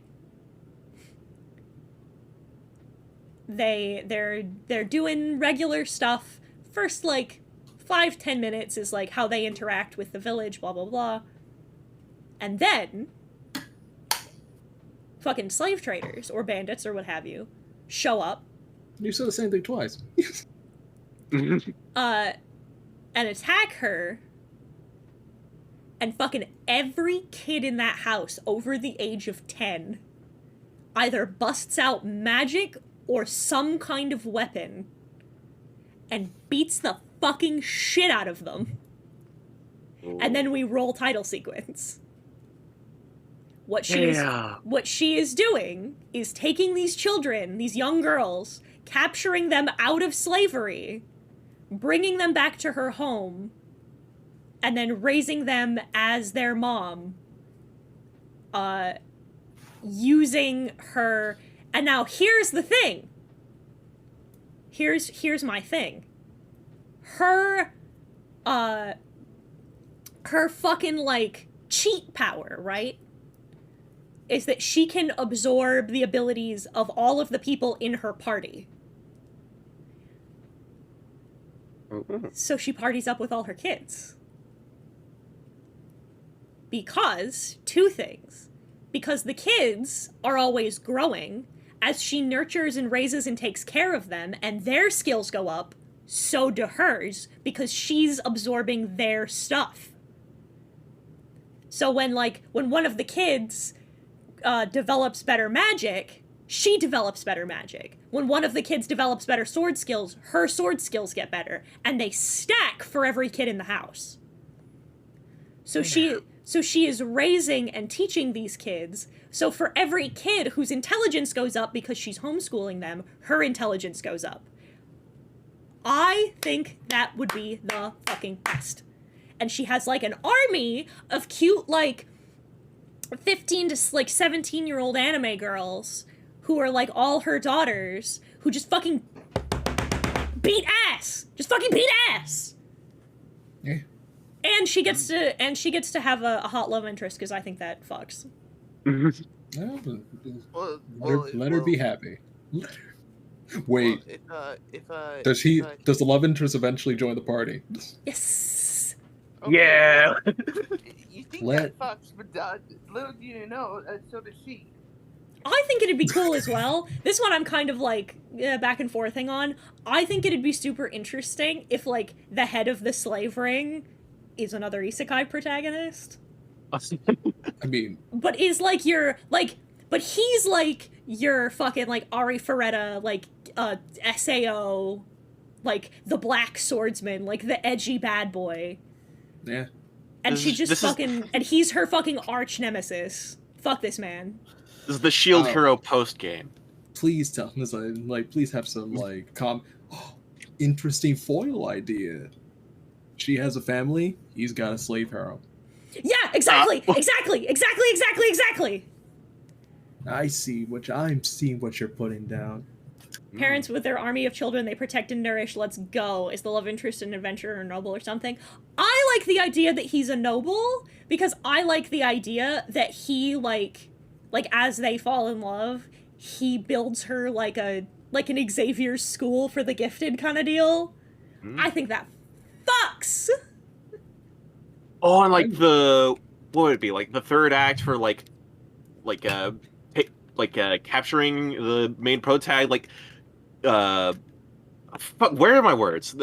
Like, he takes advantage of how protective she is of her kids. Like using that to his advantage. Yeah.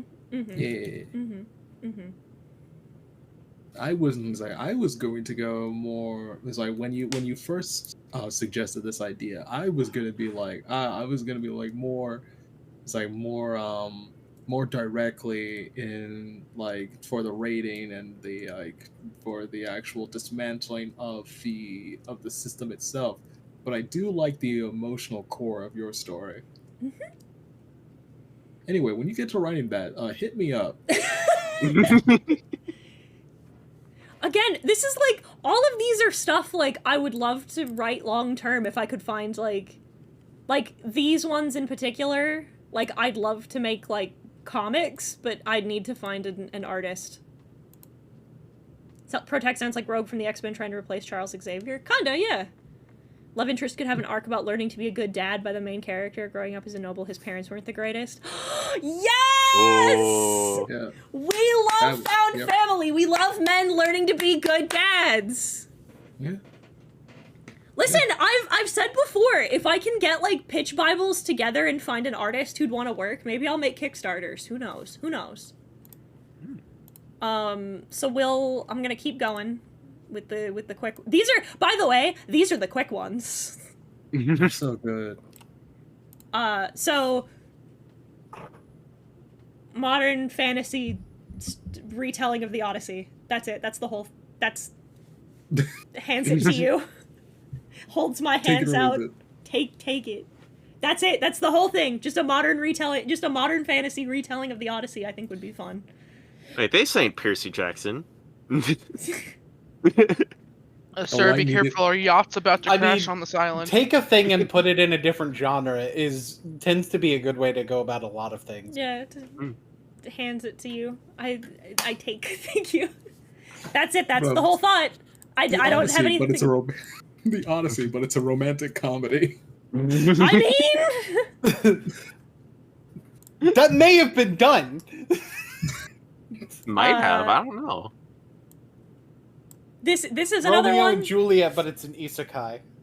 This one that's just. Oh, Boone, now you're cooking. This is another one. Just. It is what it says on the tin. I'd love to write a cyberpunk story featuring like. I don't know if they'd be literally the Greek gods or if they'd be Greek god themed, but like. See, I couldn't read what the first word was because my monitor hates me, so I thought it's a chaos god cyberpunk, and I was like, damn, I'm down for that. Hang on, I spelled that wrong. You know what? Also good. But yeah, like. However, Greed God Cyberpunk actually is a wicked concept. I might take that. I know they've done Norse god cyberpunk. Yeah, that's what protagonist was. Protagonist would be the chthonic gods because Hades has never done anything wrong a day in his life. Exactly. Because I would say like a god of greed, because like the whole point of cyberpunk is that it's like a critique of over capitalism. Yeah, it's true. Yeah. Yeah. So. But like, yeah, there you go. Again, I hand it to you with my hands outstretched. There you go. So okay, this is another one that I had. Obstacle was I had a dream about this and was like, that sounds cool. I'd watch that anime. Thingus. So once again, I will but simply read to you what I wrote upon waking from my correspondence with Apollo. Group of teenagers are randomly selected to participate in a secret tournament every night. They're given a location on their phone, they find a mysterious obstacle course and an object to be used as a weapon.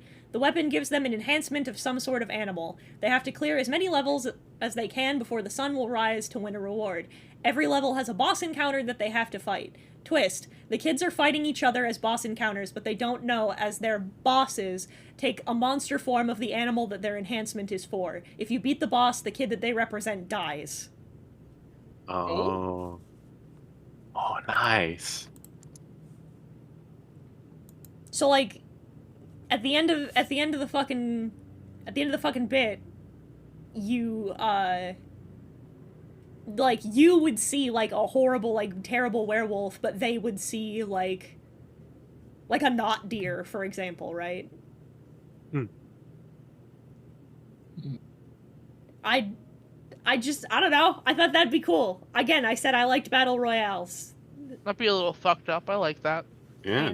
Hands to you. Sounds like a gut wrencher, not gonna lie. Now, spoilers. I have some immaculate news for you about the way I write. But like, I thought that'd be cool. Oh, I do need to get going. Goodbye. You'll be able to watch the VOD to hear the rest. I might be able to pop back in, but we'll see. Okay. But you are cooking. I Thank cannot you. wait. Do more stuff. I want to consume your content. I want to make more content. I need money. You see, you want content. I want content. Maybe. If we don't see you before then, we'll definitely see you on Sunday, Serena Cortex. It's true. Fair enough. We'll That see is you. true. We'll see the funny clown. The funny clown and the gift wizard. The funny clown and the gift gift wizard. wizard. I'm so The Y'all excited. gift wizard. Y'all better be- And I want you to know, I was on Crafty's stream last week, and I started using Jester's voice, and then immediately I started promoting the thing, and I swapped immediately into the gift wizard voice. I can't help it. The gift wizard voice is contagious. The gift wizard. The gift wizard. The gift wizard is a mimetic. Is a mimetic. It's a mimetic hazard, yeah. It's a Euclid SCP. I wrote. Actually, can you make that canon? That's how he advertises. I might. Why are you talking saw- like that? Oh, I just got done with some stuff from the gift wizard. I Why saw did you say the. it like that? I don't know. I don't know. I saw one of my favorites was I think it was it Zenny? Who was it that posted the picture of like wizard liquor and tagged me and said the gift wizard? I think it was Crafty. Was it Yeah, Crafty? that had to be crafty. I don't remember. it was Because like, I is remember, this- because I was remember like- Crafty posted it on Twitter. Yeah, it was like, is this the gift wizard? And I was like, yes. And it was I Crafty. in his text I said which is all caps with sparkle emojis on either side. I said I meet whatever need you have. Yeah, it had to be crafty. He's the reason You why were a wizards master are chef. banned You were from that cooking some good shit today. establishment. Well, yeah. Wait till you get into the stuff that I've actually sat down and thought about. You know what, Heaton? I might have to do one of these because I have a lot of docs of unfinished projects. I want you to. Anyway, until next time. Later. Yeah, goodbye. Okay. There. So, I specifically also said that the main character uses scissors as a weapon to cool because I think scissor blades are cool, and They is a are. rabbit. That's it. Again, just hands it to you. I don't have more thoughts than that. I haven't thought about it too much. So we'll move that to the red pile.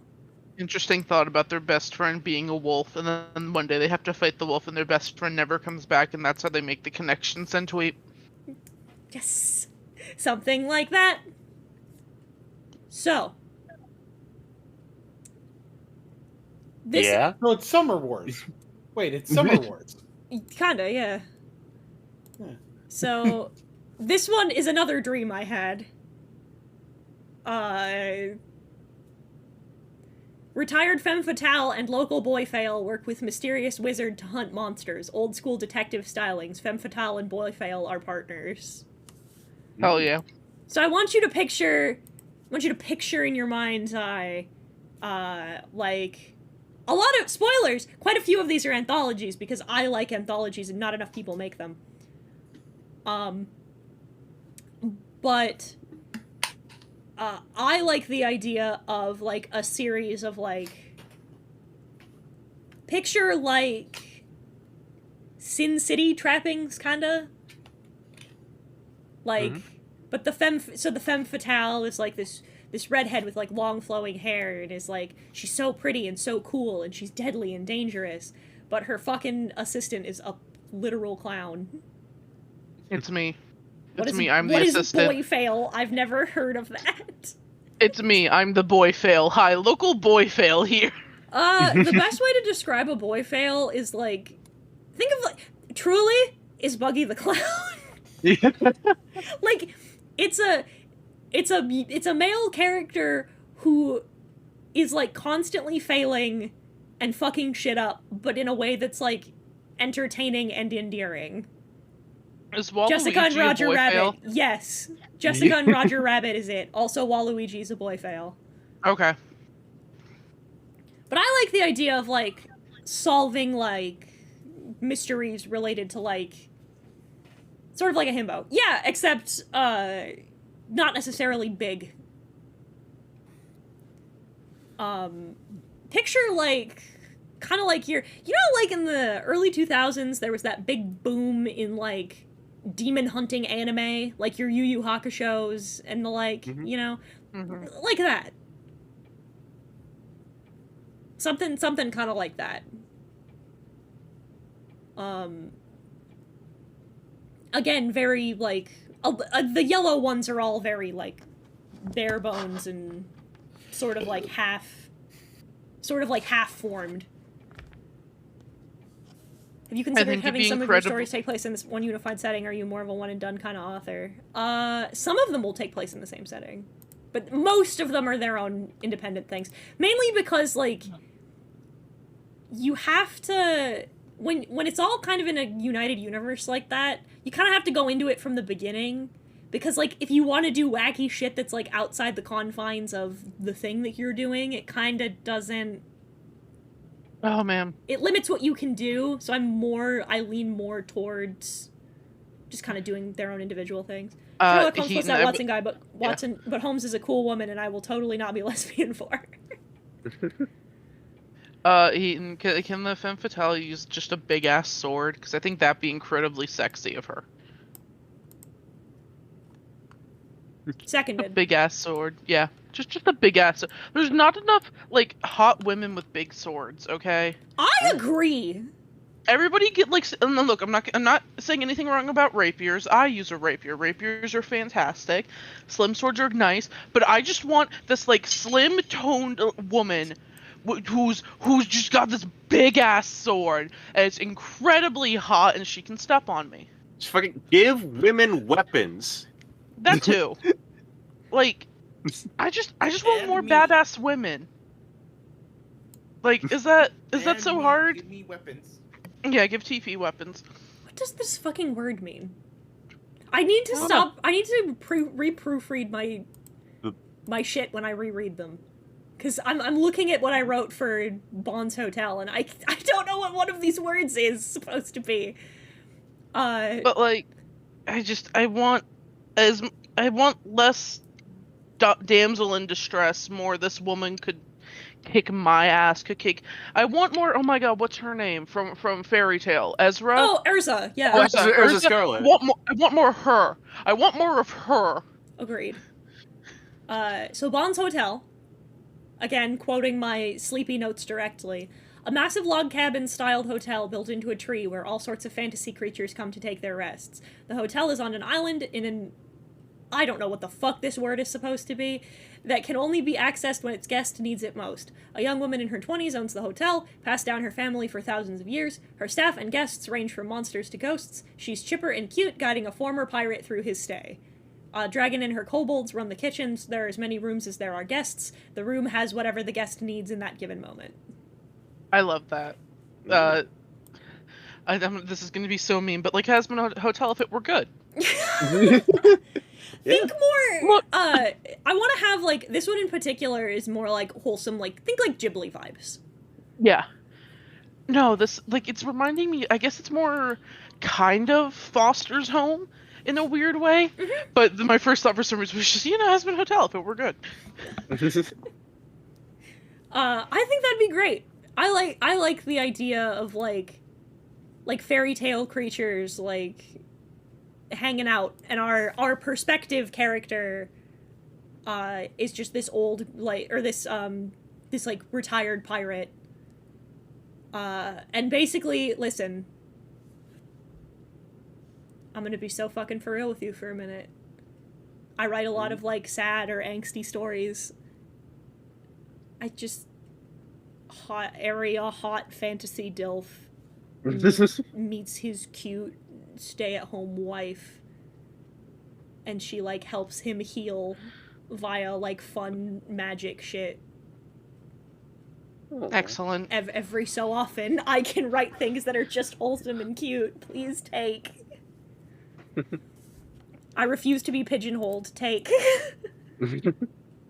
One day he goes to leave and he gets like slightly out to where it's just barely on the horizon and he realizes, no, I don't want to leave. And he whips that shit around Sea of Thieves. Yes! Man drifts his boat to go back to his cute wife, and it's perfect. So good, so cute, so good, so cute. Yeah.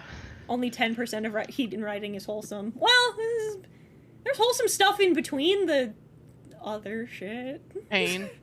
Agony. Agony! Agony is grape flavored. Alright. Welcome to another one I have a lot of thoughts about, but a lot of vague ones. Motherfucker, I want to take a stand. I want to sit here I want to sit here and I want to point at this one for a minute. You know what you know what happened? Because I can tell you exactly the genesis point of this one. I fucking saw, the new, like, Halloween trilogy. I saw the first one. And Jamie Lee Curtis fucking beat ass. And the first thing I thought walking out of that theater was, more of this, please. I specifically, I talked this one out, unironically, I talked this one out with my mom, because you know what I want? I want to make so badly, like a 90s, like a schlocky 90s action movie. Like a fucking Arnold Schwarzenegger, or like a Vin Diesel action movie. Capital A action movie, right? Mm-hmm. But instead of the guy being some, like, instead of the protagonist being some, like, grizzled old Marine, I want, like, a woman in her 50s, like, chopping wood out in the middle of the forest, being pulled back into, like, action movie shit, and she gets a sawed-off shotgun and does cool fucking car stunts, and I want her to have her fucking, like, hot, like, nerd hot, young guy hacker who, like, wears glasses and is a nerd, but during the infiltration has to, like, slick his hair back and put on a suit. I want, like, a 90s action movie where, like, just the roles are reversed. I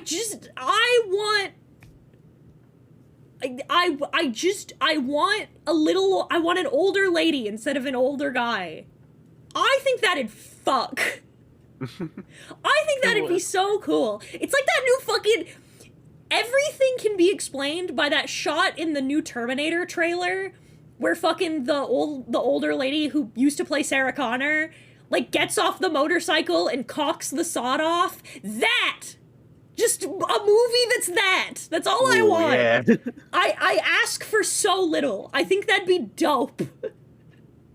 I think that'd be so good. I think that action movies are a male-dominated industry, and that sucks. I think that you should let a woman over 40 be the protagonist of an action movie. Grandma action hero, isn't that Gale Weathers and Sidney Prescott? Maybe, but just let me... It would be so awesome! It would be so cool! Eaton, I'm imagining that, but also, for some reason you started talking and my brain went to one of those animes with the really long names, where it's like, my son has become the Demon Lord and now I need to give him some good disciplining, and it's this... I read a couple chapters of that, and it's really funny! Wait, that's an actual thing? Yeah! There's one where the hero's parents find out that after he became a hero, he became a shitheel, and they were like, alright, we have to go kick his ass. We have to go kick our son's ass. What is the name of that? Just for reference? I think you just said it. Really? I don't know, for some reason, my brain went to, what was it, like, it's like a Grandpa Cyborg or something? There's an anime of that. I think that fucks. That's it. That's my whole thought. Yeah, I found it. I'm going on a journey to beat up my son who has, oh, that's right. Yeah, it's hello, I'm the hero's father. I'm sorry for the trouble my stupid son has caused. I'm going on a journey to beat up my son who has abandoned his childhood fiance and is doing whatever he wants out there. It's so good. I read the first couple of chapters, and it's really good. Now see here, whippersnapper, you're gonna hand the money back to that young fellow and stop your malarkey. If you don't, just say the retirement home is gonna be the least of your problems. Yeah! But I have seen the anime with the robot grandpa. Like, I've seen bits of that, and that's also really funny. Yeah, me too. I couldn't really tell what it was about for the most part. Hi, Jesus. Hi, Jesus. Welcome to me pitching my narrative concepts to my audience. Ooh, should I head off, or...? No, you can be here. Okay. That's just what I'm doing this stream. I've just got a list of all of the story ideas I've had, because my chat wanted to hear me talk about it. You really do need to have a towel for dumb kids. Yeah, when you say it out loud, it's funny. I apologize. So this I is just okay. figured that's because I was one of the players in one of your games right now. So Oh I no, figured... this isn't like D&D stuff. No. Oh, okay. There is This is- a D&D thing here, but There's like all Jesus is in the house. Yeah, for those of you who don't know, say hello to RN Jesus. hi. The guy who made the robot grandpa made Gantz. Oh yeah! Yeah. You're talking about Inuyashiki. The thing with the robot grandpa. Yeah, you're talking about Inuyashiki. I know about that. Oh, that anime was so lovely. It hit me right in the feels. So, okay, Plagiarist is another one that I had. This was another dream. So it's another one that's not, like, labeled correctly. Give me a fucking second. I love reading you my, like, 6 a.m. scribbles that so, like, because truly what happens is I wake up, I want you to picture, I wake up in the morning at, like, 6 a.m., I sit up, because literally what happens is I wake up, I sit up, so I'm, like, awake, and then I immediately snatch my phone next to me, open OneNote, and just scrawl my thoughts, and then occasionally just go back to sleep.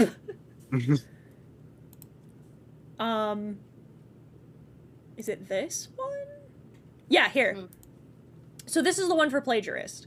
Its main character is young guy, maybe 21, has an ability that's called Plagiarist. Lets him steal the abilities of others. Lets him take weapons and I wrote weapons twice. Weapons into his body with his right hand. Lets him steal faces with the left. Lives with ghost of younger sister, trying to steal something powerful from the church. Church is warhammery. Clerics have big guns, monks are crazy strong. Fights older black lady monk who with cool chain fighting technique. Various powers themed after crime. Main character, and then I wrote in all caps, main character freaks out at the thought of seeing his real face. Damage makes powers fade. Concentration rules. Low magic, grunge tech, retrofuturism. MC has, and then I wrote down, like, details about what the main characters looked like. Ooh, actually, give me a second. I think I actually, oh, I did! Hang on! I posted about this on Twitter.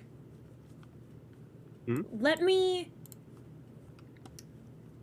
give me a second. Because I posted about this one on Twitter because I wanted to make a point of, like, a day in my brain. Where are you? Where is that tweet? Heaton, while you're looking, can I make a statement real quick?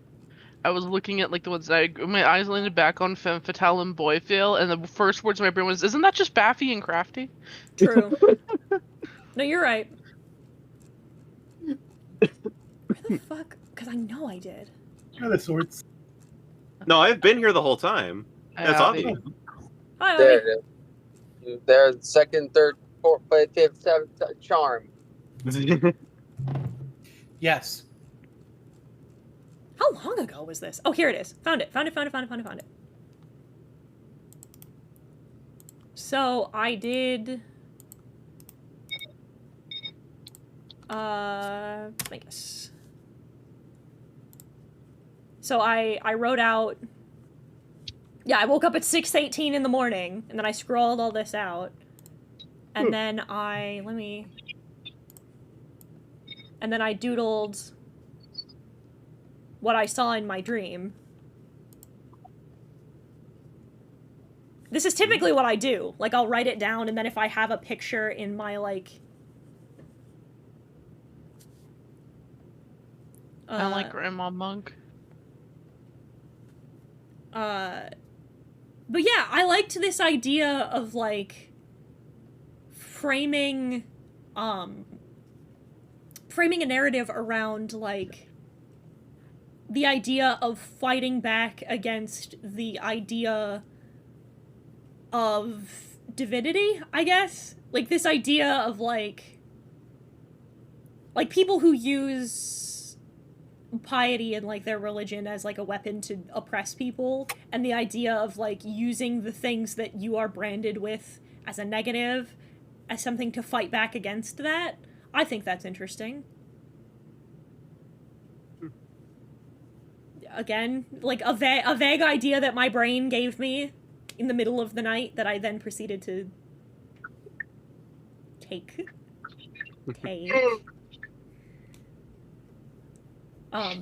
No, Fatal and Boyphil, that's Robin and Usopp. You're sure right. Nose gang. Nose gang. Baba? It's so cool, we're so back. Oh, man. Somebody asked for... Hang on a sec. Can we talk about Dirge in the Dark? Sounds like a story where Donnie Darko meets Halloween movies. Yeah, I'll... So this is one of the ones that I think I can actually integrate into something else.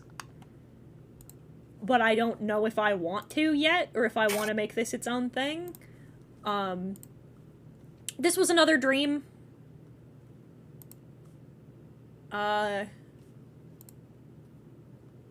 Bingus, where is it? There it is. So, rundown, rustic, small town has massive music venue that's its only source of revenue. Big theater. It's run by a hard-ass, middle-aged man who isn't afraid to get loud or aggressive with performers if they misbehave. Mainly because the place is mega haunted by a spirit that only the town believes in that is trying to make horrible things happen. Main character is big, older guy with thick East Coast accent. Carries around an old gun that barely works. All of the workers there respect him. Basically, after looking at that, and waking up in the morning, I like the idea of, like, an anthology series that revolves around the idea of, like, different types of... venues? Like, kinda, but, like, I'm thinking more, like, something that revolves more around different things that occur within, like, the performance industry. So, like... basically, like, you would deal with somebody who's a prima donna, somebody who's, like, desperately trying to, like, one-up someone else in the cast, somebody who's, like, they'd be positive and negative, but it'd be this series of anthologies based around this idea of, like, different emotions and struggles that you go through being a performer of some kind.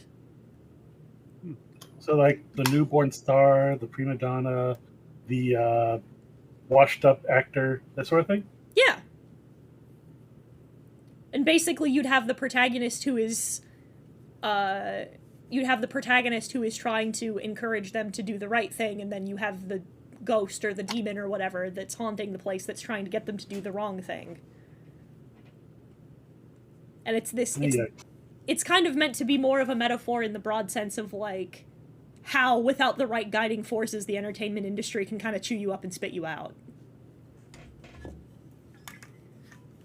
This is how we know Heaton is truly a warlock. She gets her godly inspiration from her dreams. Dog, okay, I need to tell you real quick. So I was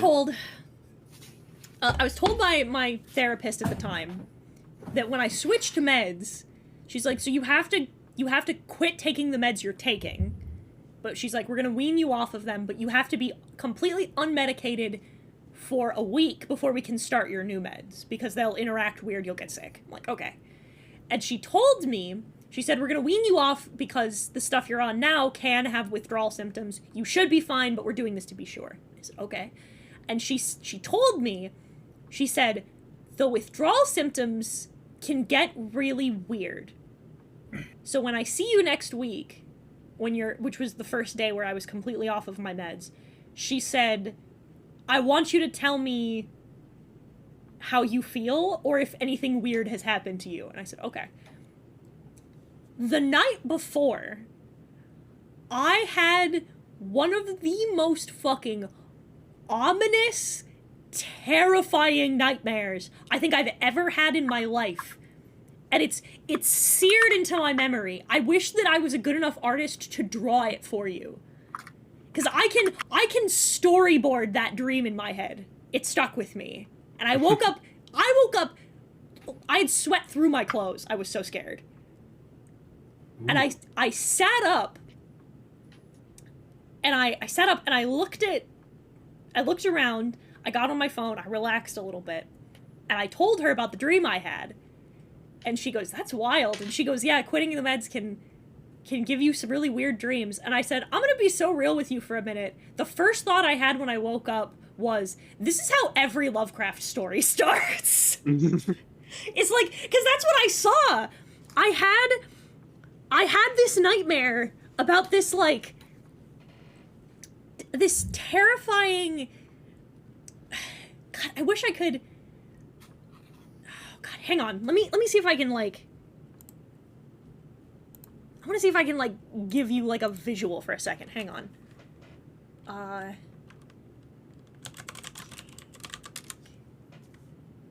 Because, like, there's a... Yeah. Okay. So it was... So I woke up, and I was, like, compelled to walk into this cave. And it was... And in that cave, there was this lake. I'm seeing if I can find a picture of something that's, like, similar. Yeah. It's like this. And I'm gonna show you a picture, but, like, there were places you could stand. Like, it was rock around the edges, right? Okay. So it was kind of like...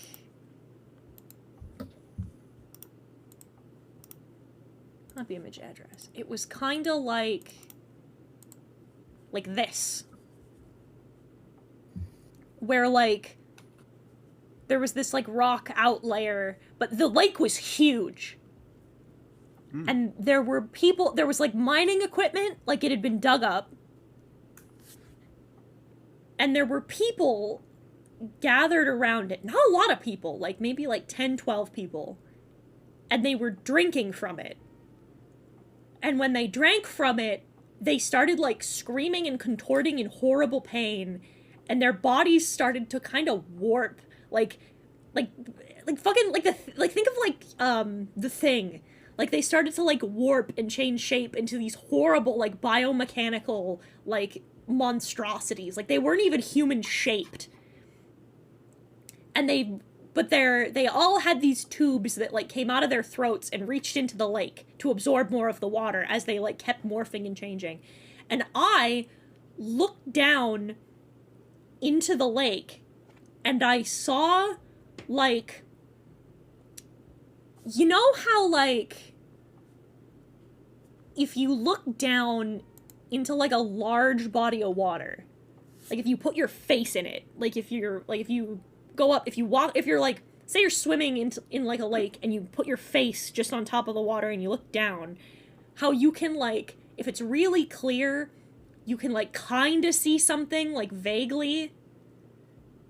I could see this gigantic, like, the size of a house from the perspective I was looking at. Like, it looked small, but the perspective meant that it was, like, the size of a house. There was a giant severed head that was, like, it was rotting, like, decaying at the bottom of this lake. And I could see, like, its mouth was open, its eyes were clouded, like, it was dead. And it was at the bottom of this lake.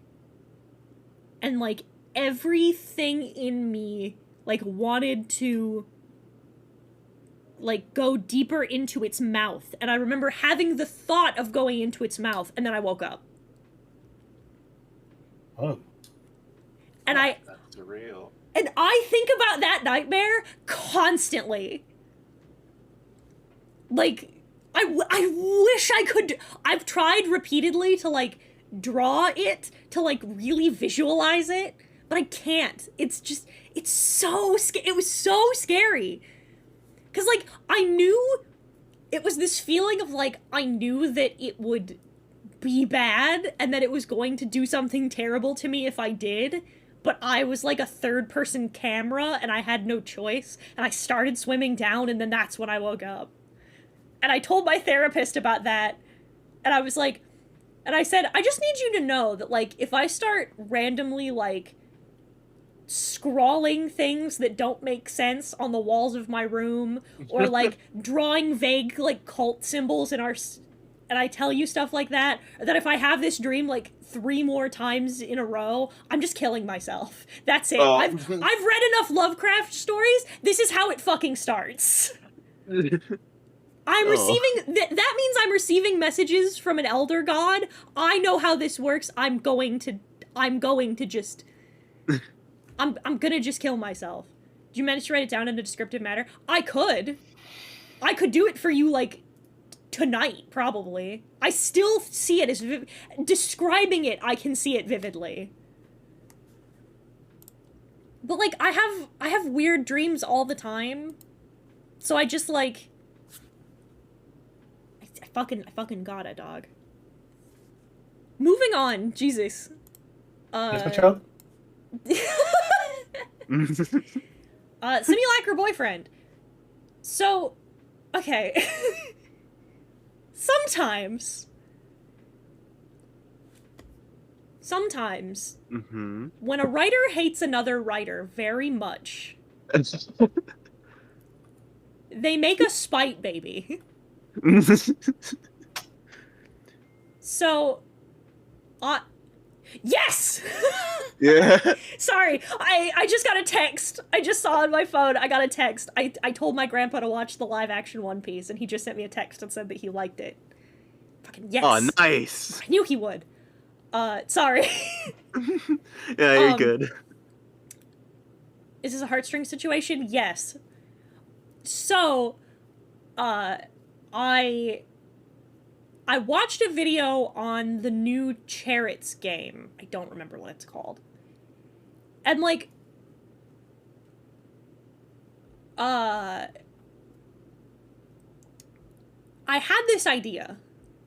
So, okay, how many of you, I bet I can guess the percentage, not in this call, but in my chat, how many of you are familiar with Mystic Messenger?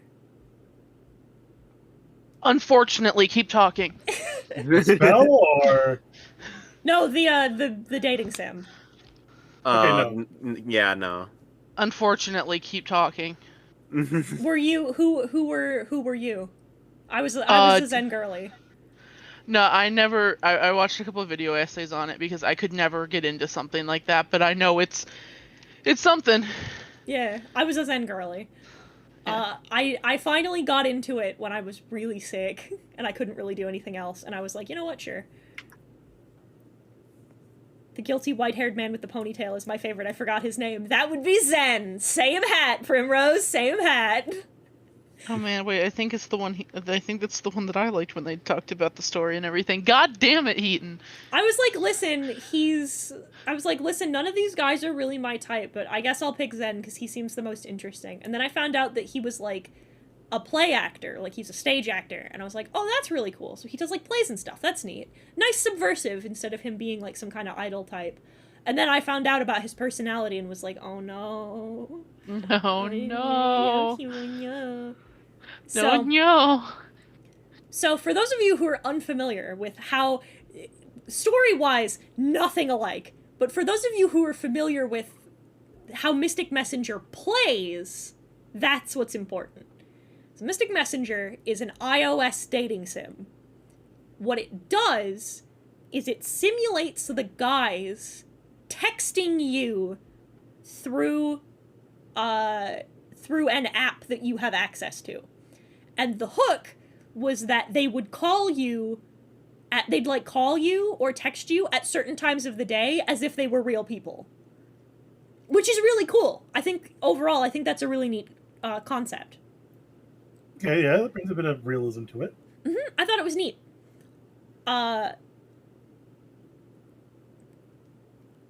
So hear me out. What if? Same hat, same overall kind of premise, right?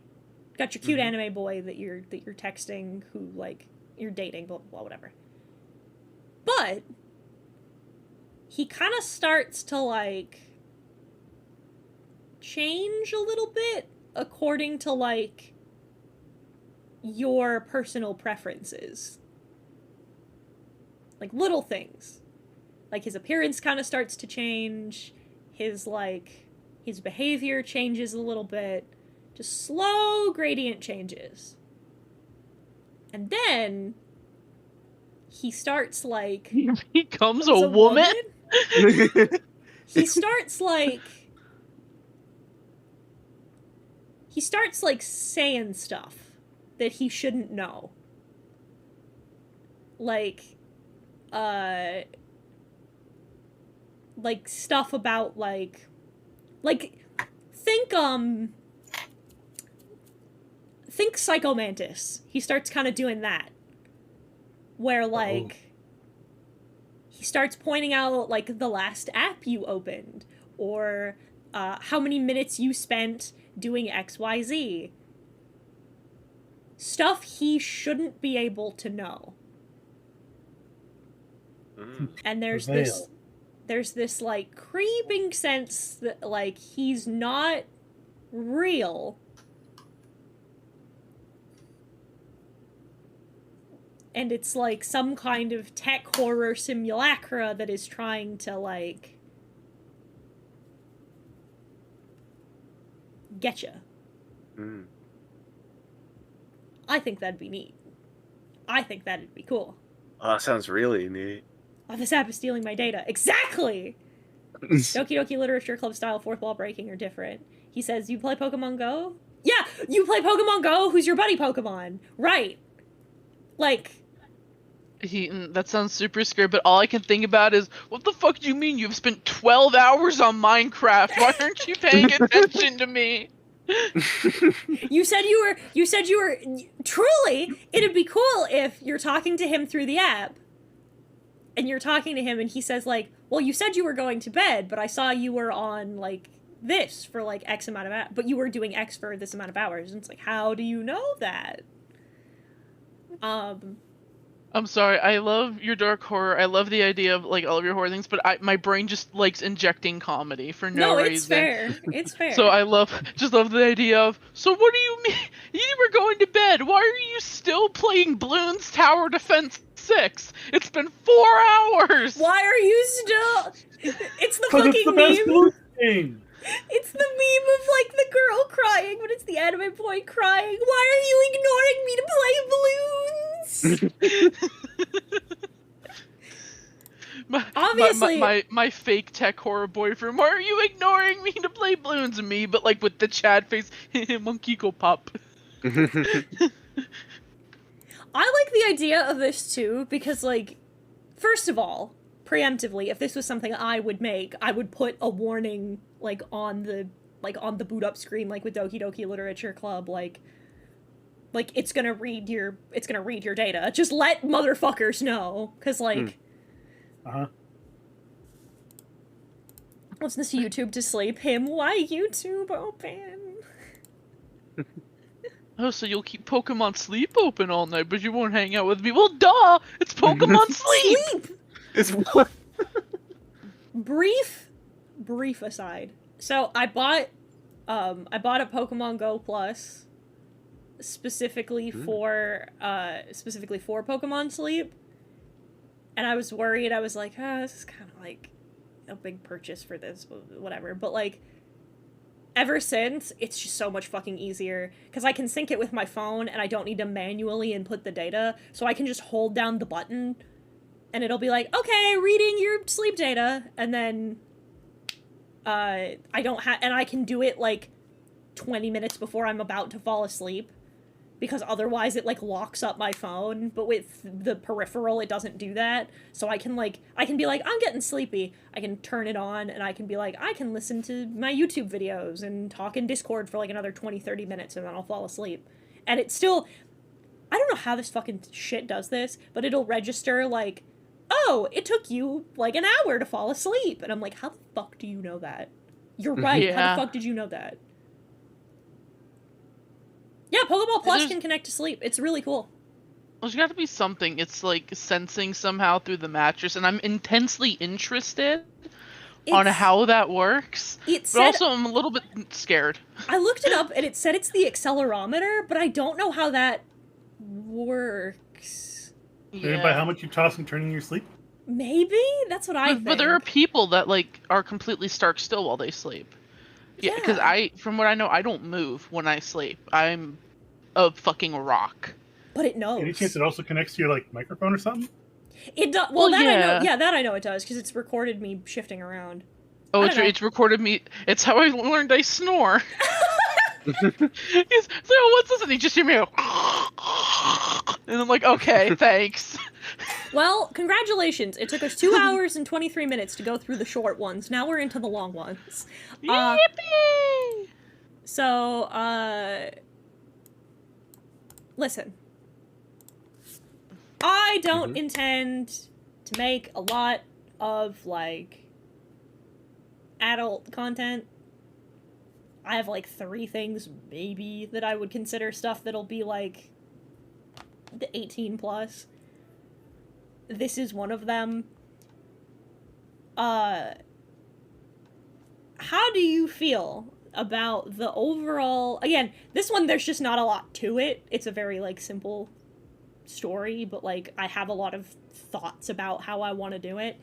How do you feel about... So I'm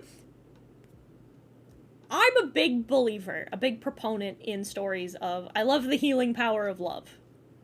Mm-hmm. Me too. I know that's not realistic, but I don't care.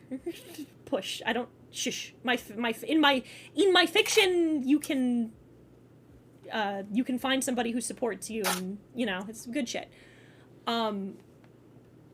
I learned via some research I did for something else, that commonly, a lot of people who get into, like, bondage and, like, BDSM play do so, it's not uncommon for it to be used as, like, with people who are, dealing with trauma, which I think is interesting. Because it's a way to learn to trust, and it's a good way to, like, have control. It helps people who have been through, like, a traumatic situation feel a sense of control, and I think that's really interesting. And I also like Old Man Yowie, so we just take these 3 things and we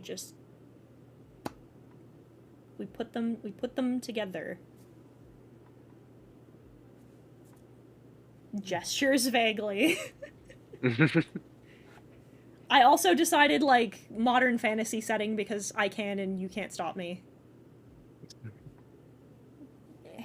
Hand, take. I like the idea of, like... Well, I like the healing power of love both, like, romantically and platonically. It's part of why I like One Piece. Heck yeah. But, like, yeah, so picture, like, 2, like, grizzled older men who are, like, learning, who have both been through, like, your, like, seinen action style, like, trauma, learning to trust again. And learning to trust each other via this, like, intimate relationship. I love shit like that. I saw fucking Doodle Tones posted somebody saying, it was a Tumblr post, it was somebody said, being asexual, I was explaining to a friend that I was asexual, but that I think kink culture is really interesting, and they responded with, so it's like you don't play Five Nights at Freddy's, but you like the lore, and I haven't been the same since, and now I keep fucking thinking about it. My girlfriend gave me permission to share that she would agree with about the bondage being that type of experience. Exactly! I think that's interesting. I think that kind of stuff, is really interesting on an intimate level. Like, I think it's really neat. As somebody who doesn't experience sexual or romantic attraction, I find, like, the formation of that kind of intimacy really interesting, and that would be something I'd like to explore in my writing, to be honest. I've also, like... I mean, this is a fucking 18-plus stream, and I'm not gonna go into, like, any graphic details, but, like... I have been told by the 18 plus people that I share it with that I write good pornography, but just shrug emoji. I don't know.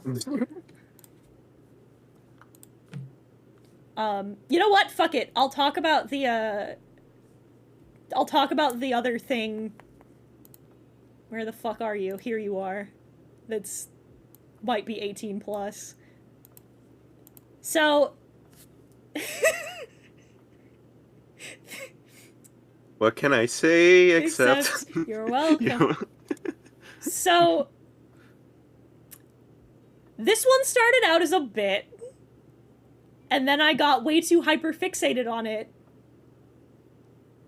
And then I was like, but what if I actually did, though? Welcome back, Aaron. What a hell of a place for you to come back to. Uh-huh. So, our dearest darling, Avi Haltman, Oh, gods. possesses a very specific kink. He possesses a gift, TM. The gift, registered trademark.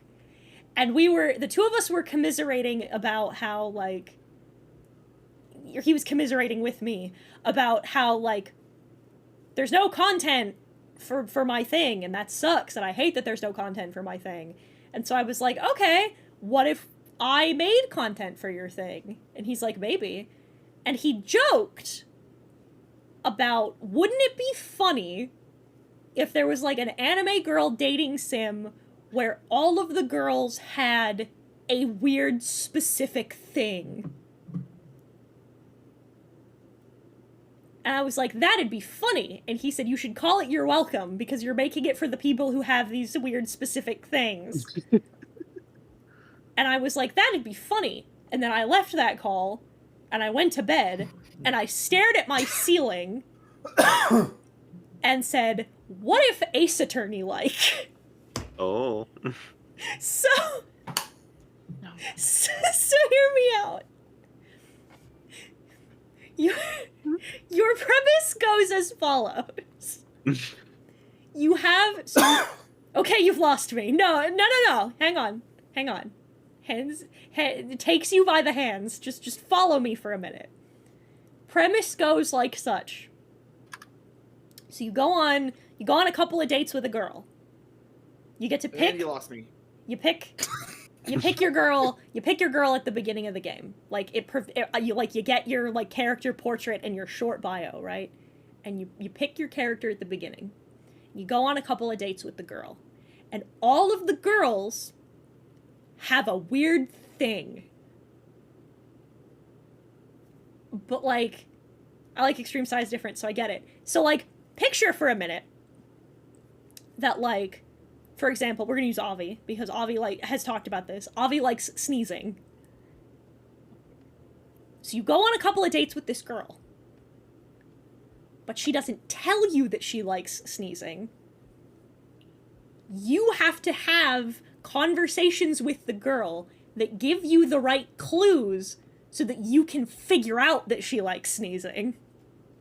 And if you figure out what her thing is, what her weird thing is, then you get your CGs and your cutscene.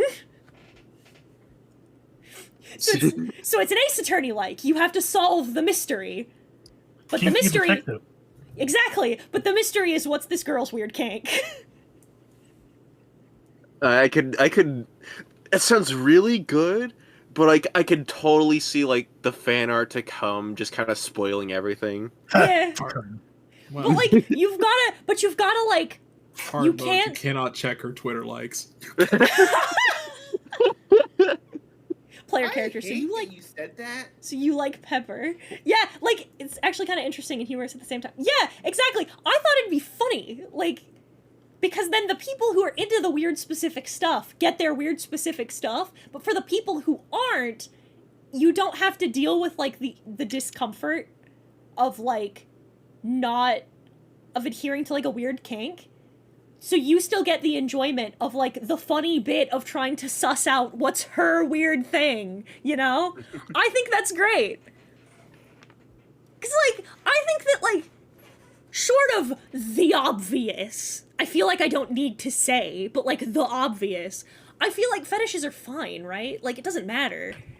As long as everybody's an adult and consenting, fucking who cares, you know? So, like, Yeah. so I like the idea that, like, you have to suss it out. You have to figure out that she likes sneezing. But you can't come out, and I like the conceit. Now, hear me out. I like the conceit that you can't come out and ask her, because what fucking person just goes to a first date and says, so how do you feel? You into sneezing? So how do you feel about sneezing sexually? You know? Like, you have to go on a couple of dates with her and, like, suss it out. And, like, at the end of those dates, you'll get, like, a list. And one of them is right, and the others are wrong. And if you guess wrong, she gets really embarrassed and you lose. I just think that'd be funny. I think that'd be funny. I think it'd be a funny bit. Funny, goofy little time. Hard mode part 2, you cannot ask a game of 20 questions. You cannot ask 20 questions.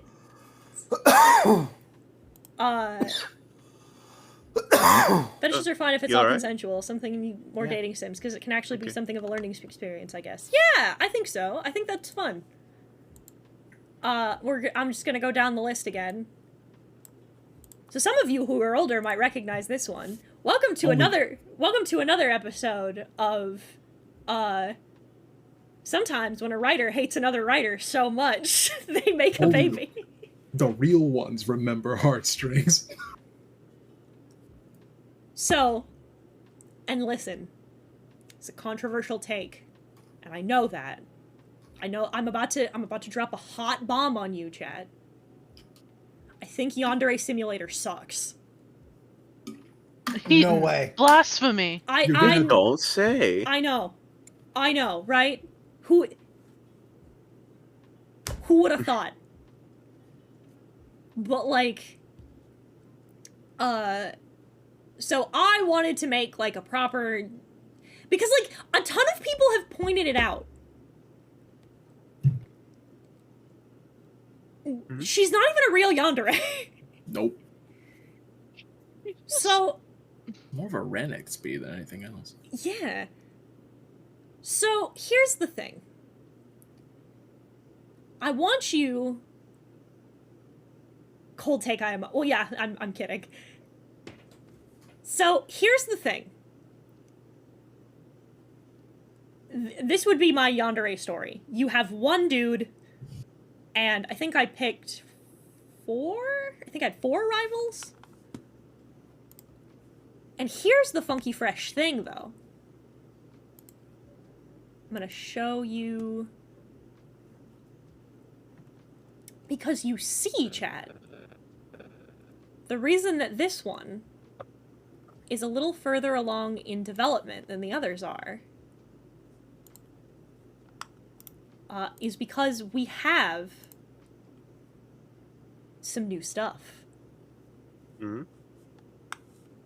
So you haven't heard about it in a while. Let me shrink my window capture for a second. You haven't heard about it for a while. Because there's new stuff. Oh.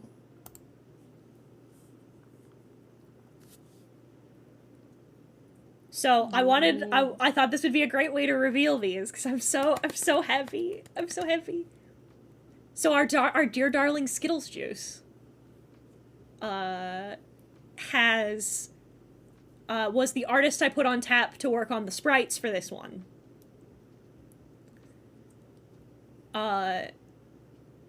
And now I get to show you their first finished sprites. And I'm so stoked. I'm so stoked that I get to show you these, because they're almost all done. It's not a leak. It's a trailer. So, this is our protagonist. Protagonist, air quotes. This is Yua. Hey, you didn't say hero. You said protagonist. Mm-hmm. So, now... I want to say something about this one before I continue forward, because this is something that's really important to me in regards to this story, and I've talked about this before. In terms of when I make horror, something that I find very important is transparency. I think it's really important that you know some things about the direction that this one will go in. This one's gonna get fucked. I've been talking to some people. There's gonna be some trigger warnings in the Steam page of this one if it ever comes out. I'm gonna tell you that for free. Like, you are going to be... The thing about being a yandere that Yandev does not, like, capture in a way that I feel is satisfying is you're gonna do some fuck shit. So... She commits murder. No. That should be enough. It does. But here's a fun, funky, fresh little fact about Yua. Yua does not kill anybody with her bare hands. There is no way in the game that you can physically kill someone. Yua stops her rivals by ruining their lives. The way that I'm gonna tell you something. I'm gonna give you one kind of spoiler because I've talked about this a little bit. You get the bad ending for this game. You get the worst ending possible if you bully and hurt these people to the point that they game end. Oh, that's interesting. That's how you get the worst ending. You do not have to do that. You do not have to do that to win. But if you want to get fucked, if you want to get all the way in it, you can. It's an option. I made sure it was an option because I know that some people like myself, like, for example, like Caden, have a strong aversion to stuff like that. So if you don't want to engage in that kind of content, you super do not have to. It is not mandatory for you to interact with that content if you do not feel like it is something you are comfortable with interacting with. Because I think that putting that barrier between, in this particular kind of a story, is really important. But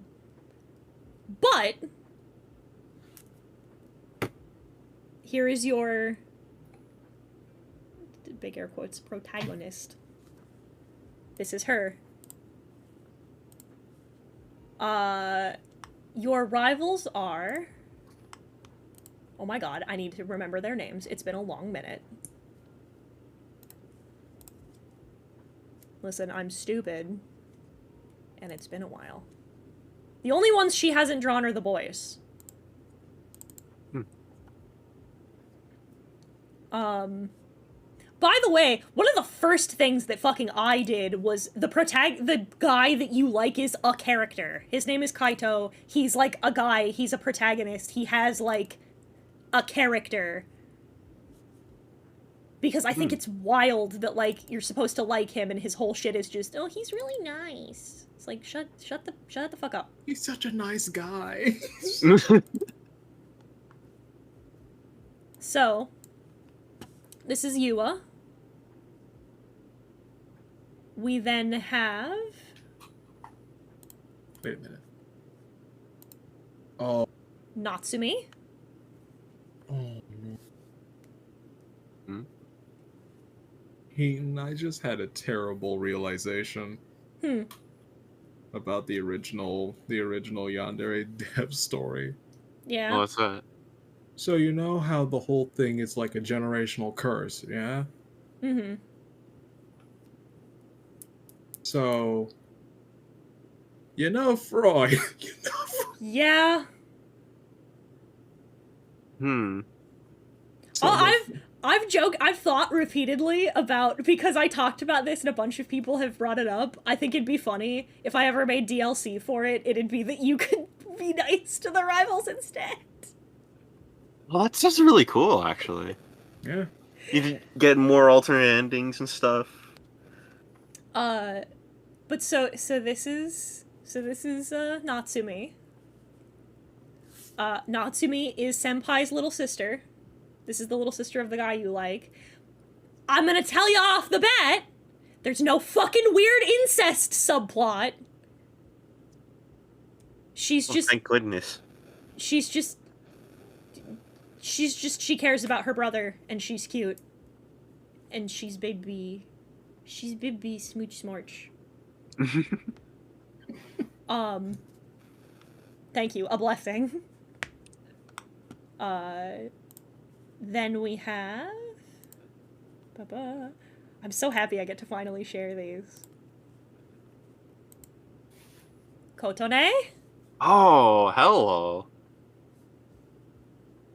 Love her, she's fun. I have a feeling that Sarah Dust would like her very much. I like Kotone. By the way, Skittles did the art, I did the character designs.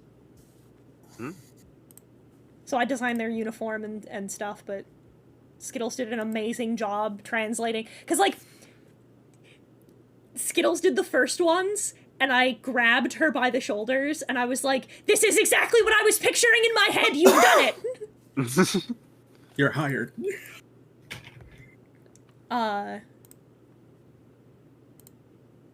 Then we've got Katsumi.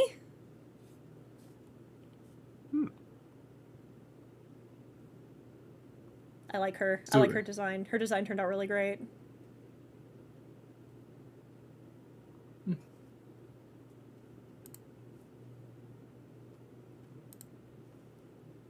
And our final girl is Chica.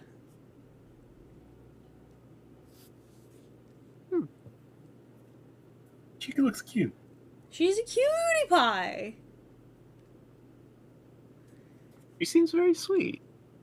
Slam my card on the table. Absolute favorite so far. 10 out of 10 glasses girl. Let me see. Oh, now you see, now you have to do that DLC thing, because... Skits. I want to see if I can find the... So, I'll show you some old art of the boys. So here is the concept sketches for our senpai. This is Kaito. He looks like he hasn't slept in 3 days, and I want to kiss him. Handsome, see? I wanted handsome.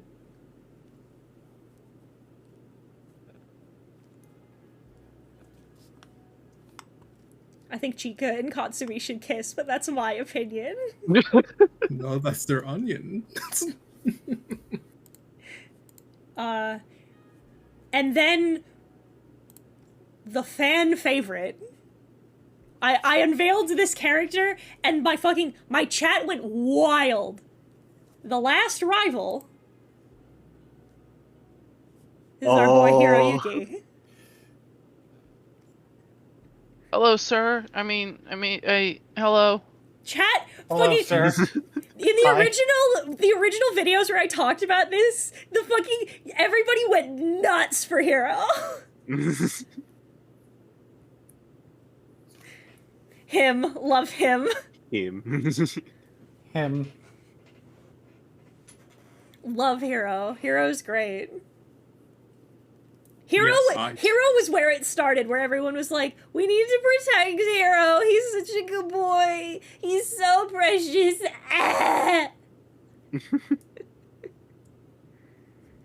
Congratulations, you have now realized that you are playing a horror game, and you are playing as the monster. You have to hurt all of these people. Looks like he pets cats on the daily. He does pet cats on the daily. Hiro would never hurt a fly. I wanted, as well, one of the things that I was really worried about, but immediately became not worried about as Skits did all the art, was that, because I wanted to stick in a certain color palette, and I think you can tell. I wanted to stick in, this warm, pink undertoned, with, purple as the big accent colors for these, but I wanted to stick in this, color family. Mm-hmm. And I was worried that, with such high saturation tones for the character work, that it wouldn't look good. And then Skittles performed wizardry. So. Maroon is a very flexible color. Maroon. Maroon 5. So this one is. So I know you haven't had updates in a while, and it's because I asked Skitty to do the first passes of like just their basic stills, so that way I could get like their first days written out, and I could get it like all looking a certain way to see what kind of vibe I wanted aesthetically before I started looking for more people. And Skittles, I love Skitty so much. Skittles will like, she'll appear in my DMs, drop a bunch of art, and be like, I'm almost done, and I'll be like, cool. And then I won't hear from her for like a year, and then she'll drop redrawn better art in my DMs and be like, I hated it, so I went back and did it again. God, just like me for real. And she's like, and every time she's like, I'm so sorry that I'm making you wait so long. And I grab her by the face every time, and I'm like, shut up, shut the fuck up, give them to me. I'm rattling the bars of my enclosure. Hang on 1 second, I'm gonna do something preemptively. Rattling the bowl, rattling the walls of the abyss. So, alright. We're getting there. Gonna talk about Maho Showdown.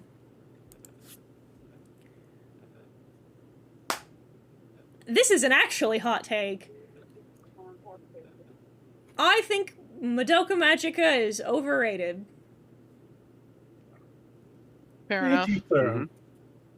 So, I wanted to make... I said before, I really like Battle Royales. How do you feel about Magical Girl Battle Royale?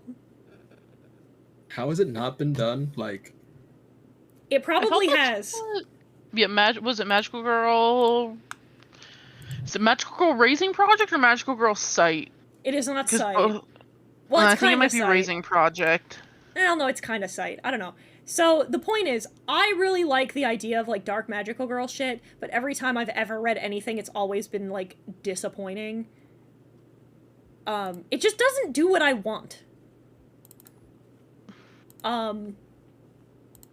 So I sat down with myself, and I was like, alright, what do you want? What do you want out of this? And I said, you know what I want? I want it to be fucked. I want this to go a fucked direction. I want this to be dark and, like, I want to take all of the things that I like about dark magical girl shit and actually fucking do something with them for once, you know? And so I did.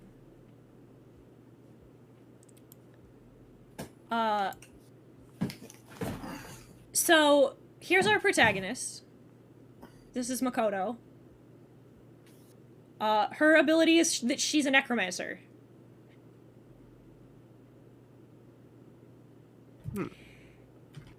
The concept here goes as follows.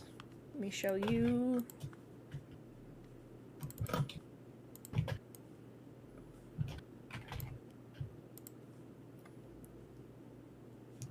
So you get, all of the magical girls get one of these funky little charm things, right?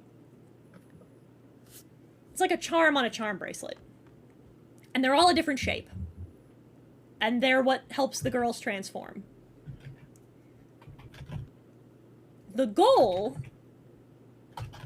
is that every time you kill another magical girl and steal their charms and put them on your charm bracelet, you can use their powers.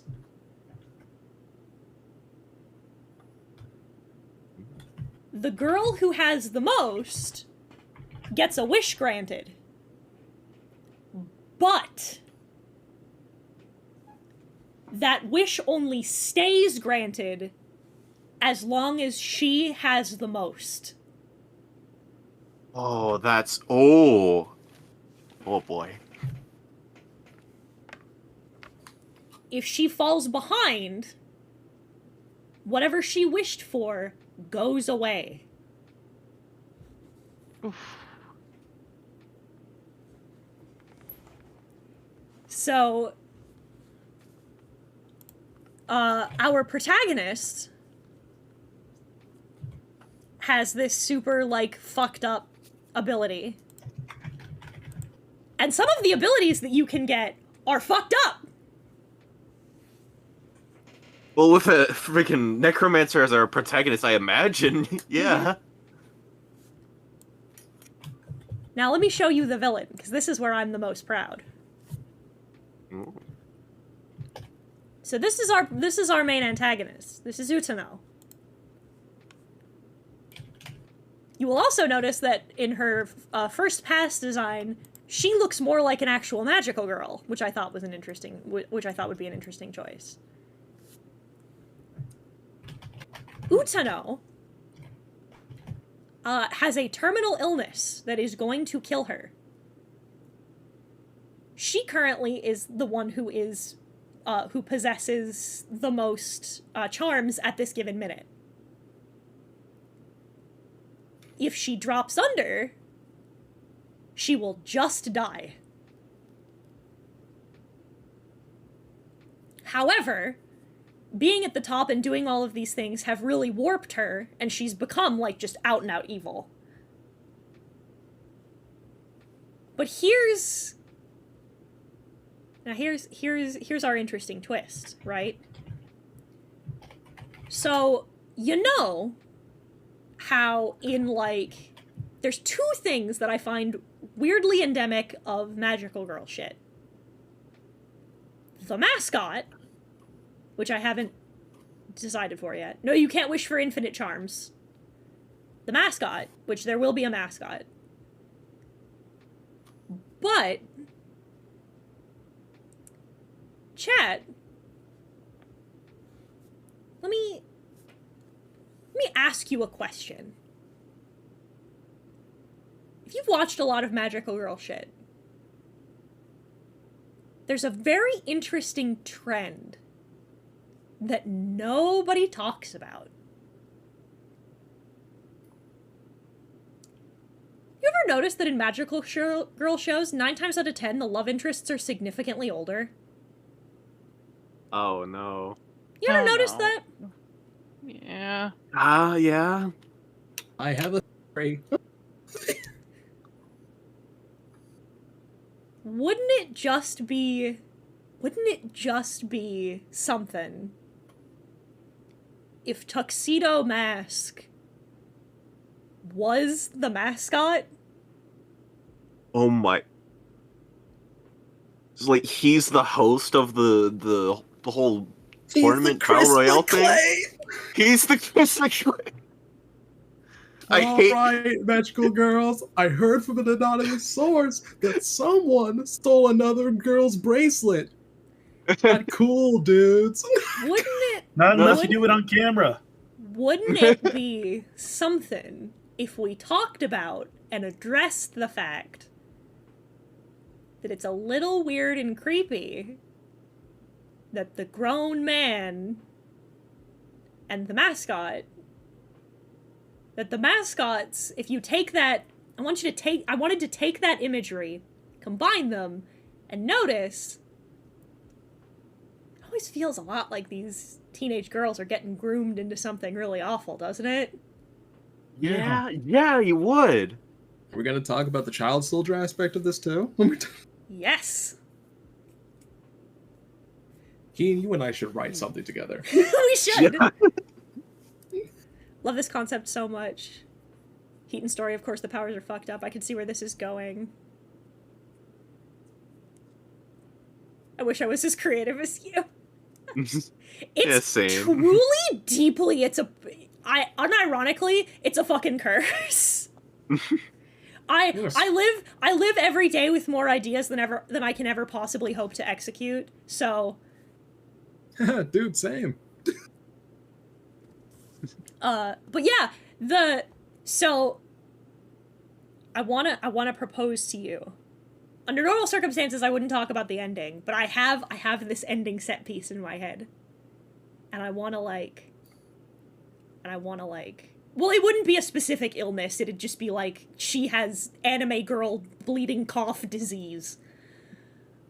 Terminal anime disease. Yeah, she has dying anime girl disease. I wouldn't name a particular one. She's got tuberculosis. It really doesn't matter. It doesn't matter at this point. Wait. Yeah, exactly.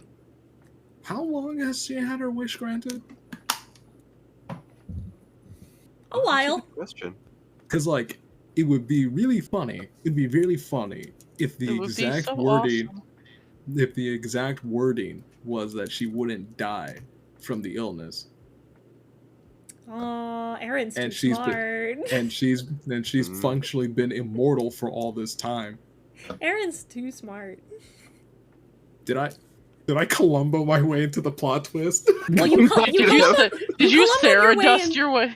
You Columbo'd your way into a plot twist. So I would like to give to you. I'm not going to give to you the ending twist, because the ending twist I worked really hard on and I'm proud of. Spoilers, this doesn't have a happy ending. I'd imagine, yeah. But I would like to present to you my picture for the final climax of this. So hear me out. All of her friends are gonna die. her whole fucking magical girl squad is gonna get fucking greased at some point or another, right? Rollicking start.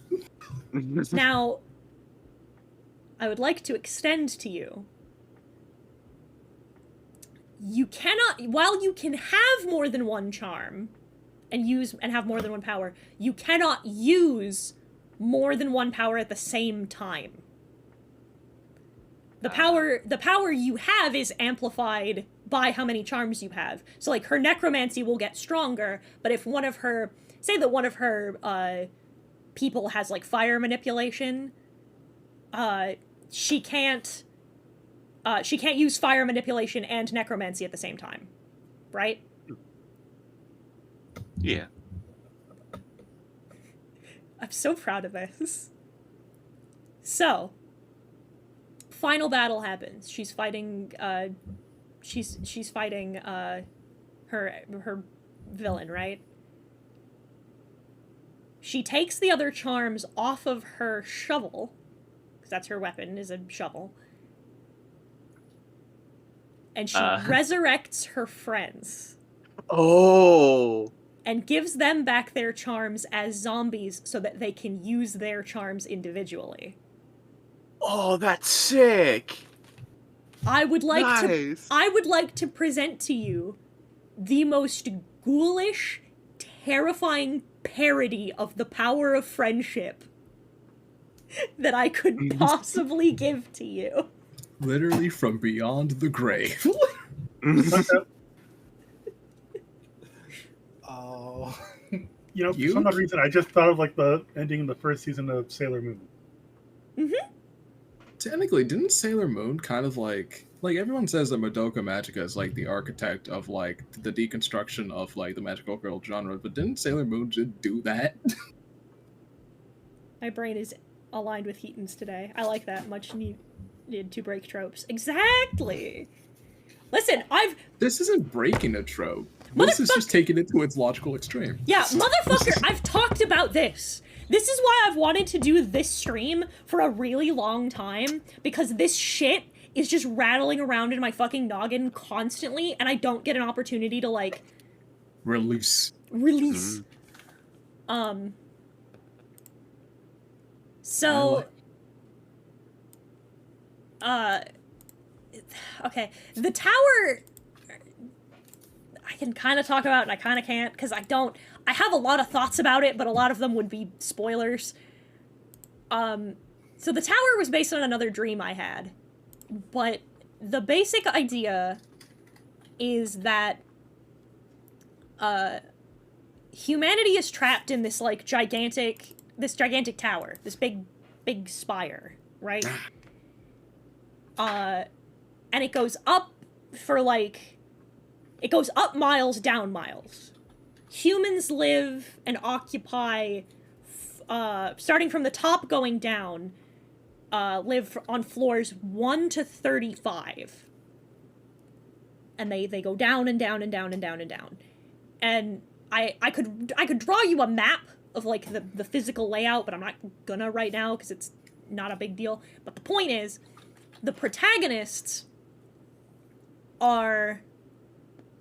So, something important to remember. So, like, something to remember, like you knew this. Something important to bring up is that there are monsters that spawn wherever it is dark. So as they continue to explore the tower and go down and down and down into the various, like, dungeon levels of the tower, they've been lighting them up so that monsters can't spawn. Minecraft rules, basically. But one day, a dude named Arthur gets fucking yeeted into the tower. He falls down, down, down, down, down, down. And he encounters the first, like, human-looking monster. And they talk, and they bond, and I like old men yaoi, so they fall in love, and he brings him back up, and then just pretends to be a person. And the basic premise is just that Arthur, his monster boyfriend, and their daughter fight the monsters to clear the tower for the people, right? Pretty basic, overall. A lot of basic. A lot of, like, a lot of the mystery shit I can't really talk about, like the anthropological shit, because it'll spoil some ideas I have about the tower. But, like, it's mostly like an action, like a seinen story, so it's a lot of action stuff and, like, some mystery elements, and I have some character designs for this too. So this is our main character. This is Arthur in the middle. This is his daughter. Her name's Mitsuki. And then this is Prom. This is the monster man. Mm-hmm. I like them. I like them. I love the colors you picked. Mm-hmm. Is that like does each floor have their own color palettes? Like does each floor have like their own culture and how it? Well, they have like, they have their own culture, but they have their own color palettes now. Well, they do now. I'm glad to be of assistance. But, like, I'm so enamored with this one. I love... Move it a little aside so you can see Mitsuki a little better. But yeah! I'm very enamored with this one, because I love writing, like, lore, world-building, mystery type stuff. I like uncovering the mystery of the place that they're in. I think that's neat. I think that shit's sick as hell. Keaton, you and I should write something. We should. Keaton, I think you and Aaron should write something. I'd fucking love to. Okay. This is another one that's like, I've heard this premise, but motherfuckers aren't doing enough. I like the, like, trapped in an MMO shit. I think that's cool. Hear me out. Hear me out, chat. Would it be a plot point that any human-like monsters cannot reproduce or produce any spawn in the light? Yeah, they can't. He's weaker in the light. I have a lot of shit about his, like, weird biology, but I wanna try and keep moving. So, okay. I like trapped in an MMO shit, right? Right? Mm-hmm. What if the protagonist was one of the devs? Oh my gods. But for real, Sword Art Online. No, that was... hear me out. He was a beta tester there. He was a beta tester. What if... Now, here's what I thought. Here's what my fucking brain said. What if we Sword Art Onlined it, but the protagonist is one of the devs, and the dev team is the ones being framed for trapping people in there, So the dev has to pretend that he's not one of the developers and doesn't have access to, like, all of these code cheat skills. So he has to help a group of adventurers figure out the mystery of who's really trapping all these people here. Oh my, that... You want to know? The bridge, but like in an actual plot. That sounds cool. Can I? Mm-hmm.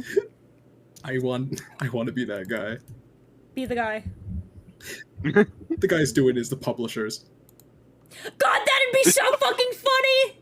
I can't believe EA is keeping us all trapped in an MMO.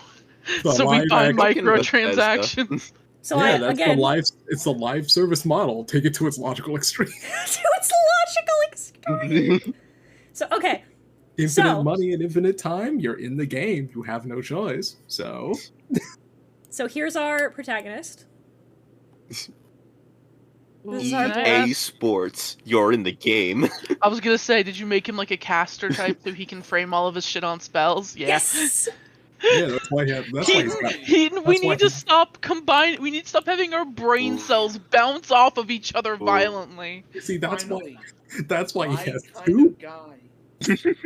Also, I realized that until like 5 seconds ago, I was muted this entire time. Nice. No, OTP! Nice.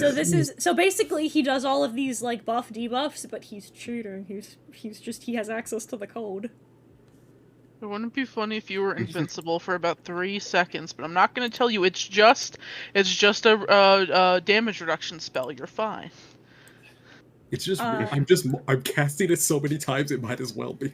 What So- if I accidentally cast a mute spell on you? Wouldn't that be so?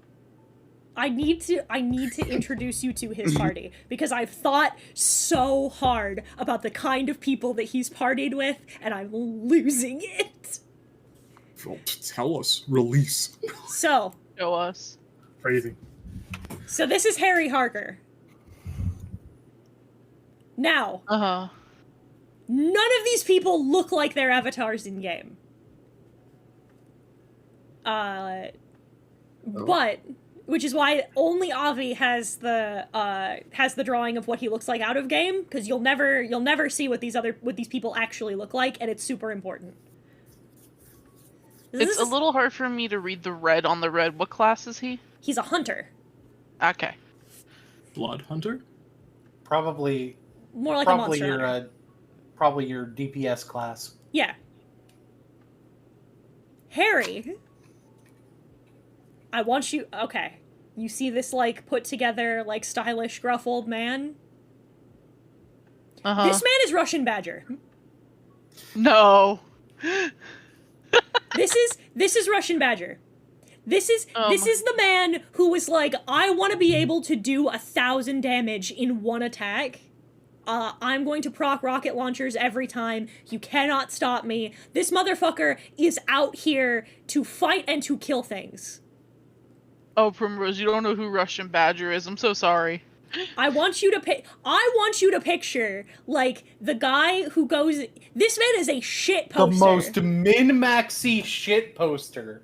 Yeah, The most glass cannon of glass cannons. And his whole, like, recurring gag is that he looks really distinguished and he's built his character to be really handsome and distinguished, but this man is a fucking shit poster.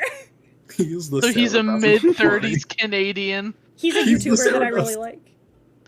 He's a YouTuber I like. Wow, really hitting close to home, aren't you? Sponsored by Gamer Subs. He is sponsored. This is the guy who's sponsored by Gamer Subs. He's the party YouTuber, and he's stuck here, and he needs to make more content. No, please tell me he's live streaming his entire adventures. Yes. Oh my god, yeah. That is so good. And every time he does something stupid, it's like, it's for the content. It's for the content. We have our second party member. This is Inari. They are a Beastmaster class. Ooh. So they get the pets and stuff. Noticing the theme. So I love their design. They're one of my favorites narratively, because they're a role player. Oh my gosh. Gasp, look at the baby. I loved the idea of, these poses seem familiar. I have, like, a couple of defaults that I use for, like, character sheets so you can see the whole design. But, like, they started out as a role player. Because, and spoiler, their, like, personal side quest thing is that they are trans. Hell yeah. And so they made their character androgynous as possible as an escape in this, like, full dive MMO so that they can be, like, the kind of person that they've always wanted to be. God, that is exactly how I would get sucked into some sort of trapped in an MMO thing. That is, you've just made me, Heaton. Mm-hmm. Because that's what I do. Like, I make character, like, well, I make OCs, but, like, it's the idea of, like, it's the appeal for me, is the idea of, like, you get to embody the kind of person that you cannot be physically, and I think that fucks. By the way, another thing I like about this concept is that you've made the party support the main protagonist. Mm-hmm. And then my favorite. My favorite. This is Misuzumaki. You know what? This is the party tank. I love that. I love that for them. She's a paladin. She is 100%. She's 100% I have a whole bit written out that they kill their first boss monster, and they're making the armor from it. And Misuzu's working on it, and she stops and goes, "Oh, no, I can't wear this." "What? You're spec'd to be able to." And she goes, "Yeah, I know, but it's ugly." Hell yeah. And there's just a pause as the three of them look at her and go, "What?" And she goes, "Well, this armor set's really strong, but it's really ugly, and I don't like it.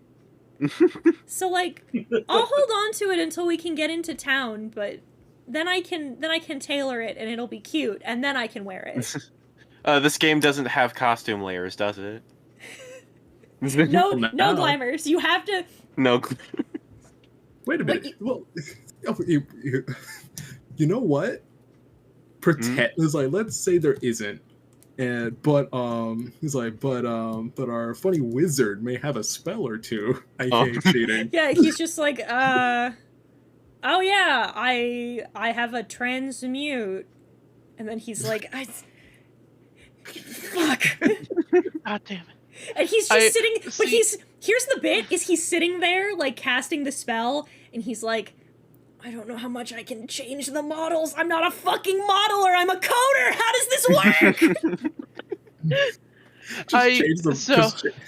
Just change the colors of the code forehead. Yeah, it's fine. Change the colors, give it a different model designation. It's fine. I've had an idea for a like late story badass moment for the paladin now. Mm-hmm. Because I've thunk. Because the people who trap them here probably are going to want to do something about Dev Boy eventually, right? And so the thought that I've had is they eventually, because it's like Monster Hunter where you eventually unlock layered armor, but you don't start out with it. That's why early game Monster Hunter you look like you woke up and just threw a bunch of fur on. But so she walks up in her cute outfit. I'm like, oh yeah, that's just some low level armor or whatever. And somebody like pulls up like the screen of her stats, and it like takes off her costume armor, and she's wearing like this hulking like abomination of strong armor. I was like, what the fuck is that?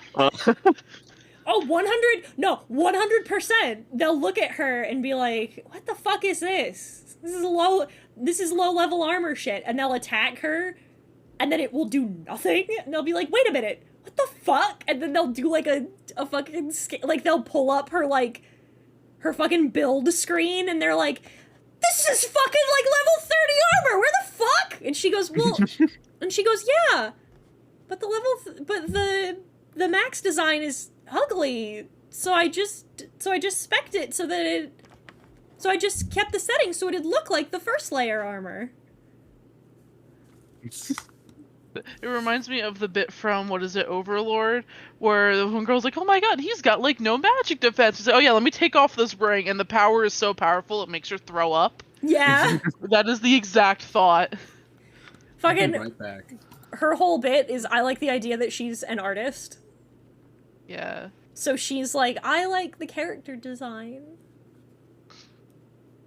I like the character design, and also getting out the artist rage and being able to hit things is really nice. Mm-hmm. Listen, man, I've said before, I'll say again, I have a lot of thoughts. Okay, so this one is actually something I was working on with Crafty. Mm-hmm. I wanted to make a gacha game. Uh-huh. Okay. So, I really like, I like gacha games, but, like, I'd like to do something, like, that's more like Cookie Run, that has, like, a more forgiving, like, system that doesn't, like, scratch you for every penny that you're worth. Yeah. I'm But, like, listening. so basically the concept was, it's like a match 3. Heaton, you're streaming later than usual. Dog, I've been streaming for 3 hours. So basically it's a match 3, because I like match 3s. It's like And you lost me. it's like the main gameplay loop, right? But you get different witches that do different things, give you like special buffs, debuffs, right? Right. The premise, which I always thought was cute, was that the main character in the, like, story, I guess, air quotes, this one really doesn't have a story, it's just kind of a game framework, is a little girl who wants to be the encyclopedia witch. She wants to learn about everything in the world. So the cards that you would get, like the characters you would get, would be witches that are based on different stuff. Oh. Like, you'd get, like, an ocean witch, and it'd give you, like, all of her info about the ocean. You'd get, like a book, like a library witch who talks to you about, like, libraries, etc., etc. Kind of like, so, like, they have these cool, so think, like, kind of like Cookie Run, right? Where, like, you have, like, a witch that is themed around a certain particular thing. And you get to, when you unlock them, and as you play more games with them, you get to learn more facts about them, etc., etc. And you get, like, fun facts about the thing that they're about, which I thought was neat. Kind of like, I was gonna say, this was something we got kind of far into, like, a design doc for, but, like, it pretty bare bones, because it was just, like, a cool idea for, like, I just thought it'd be a cool idea for a funky little fan game. I'm gonna save this one for last. Femme Fatality! My brothers and sisters in Christ, I really want to make a fighting game really, really bad. Your version Hell of yeah. Skullgirls. It is kind of my version of Skullgirls. I want to make a fighting game where all the characters are women. That's it. That's the whole premise. That's all you really need. I want to make, but, like, I liked the idea of, like, a fighting game where all the characters, basically the story, the story mode would be that, there's a fighting tournament where women from every universe are brought together, from all across the multiverse are brought together in order to find out who becomes the femme fatale, who is the strongest woman in the universe. So you have all of these cool, like, concepts, and they're all fighting one another. I have a couple of character concepts here. I wanted to translate Eve into this game, so I made her a little bit more of, like, a little green alien.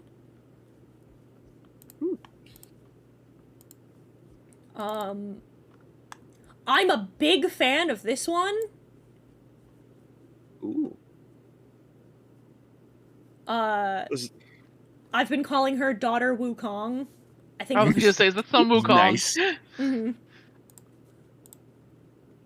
The monkey kid. Strong monkey kid vibes. I have Monkey Queen. I have this Monkey idea queen. of this like spooky Victorian porcelain maid. Oh, for a sec, I looked at the dress and just said, almost said, "That's just Baffy." A little bit. So she's like a spooky, like, haunted doll. Mm.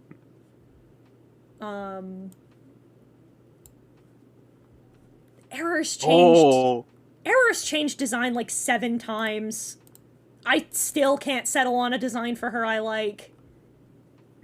This is the closest. you like the current one?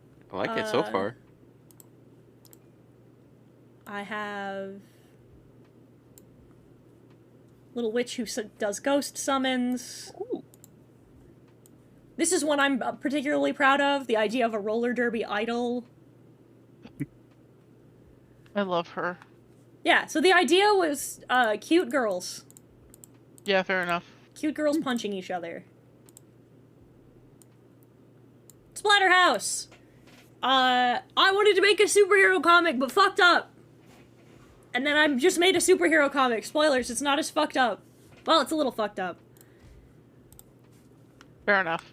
So for those of you who know my girl, who are familiar with my baby daughter, it's probably the one I have the most artwork for. So this is my baby girl. This is Rachel Myers, aka Splatterhouse. Oh yeah, I remember you drawing her. So she's a superhero. So her moms, who I have finally drawn, these are her moms. They are witches. Witches. I love them.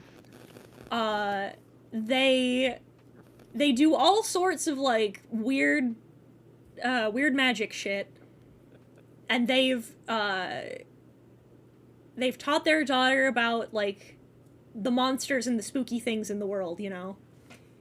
So what happened was she made a spicy little deal.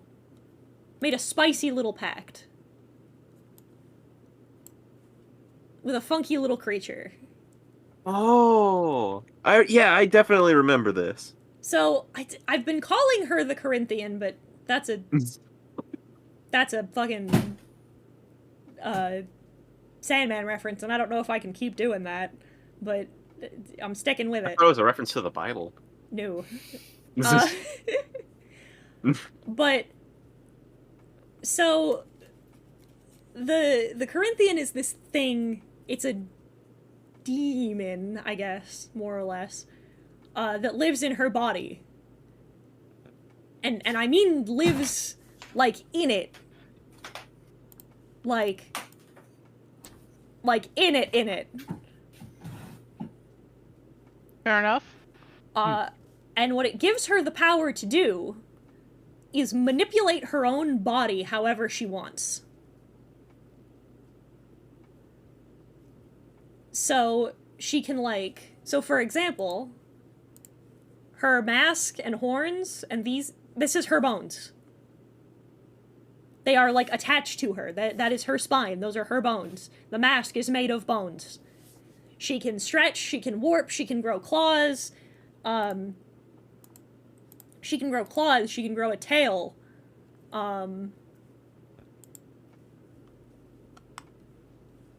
She can, like... let me see, here's... I think there was a Generation X mutant that did shit with their bones. So basically her whole shit... Well, her whole shit is that she does, like, these really awful, gross, like, John Carpenter's The Thing style transformations. Like, her whole shit is body horror. It's why she's called Splatterhouse. Is that her transformations are, like, gross and completely... she is autistic. and nonverbal. She cannot talk. So she communicates via sign language.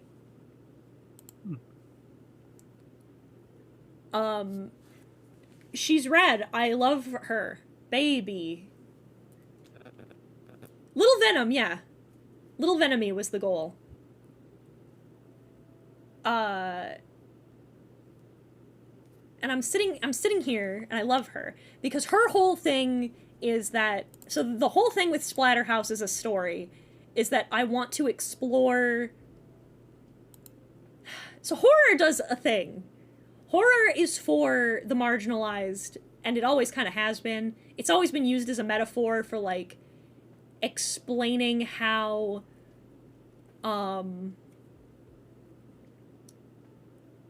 like how it's always been something that's been reclaimed by the marginalized.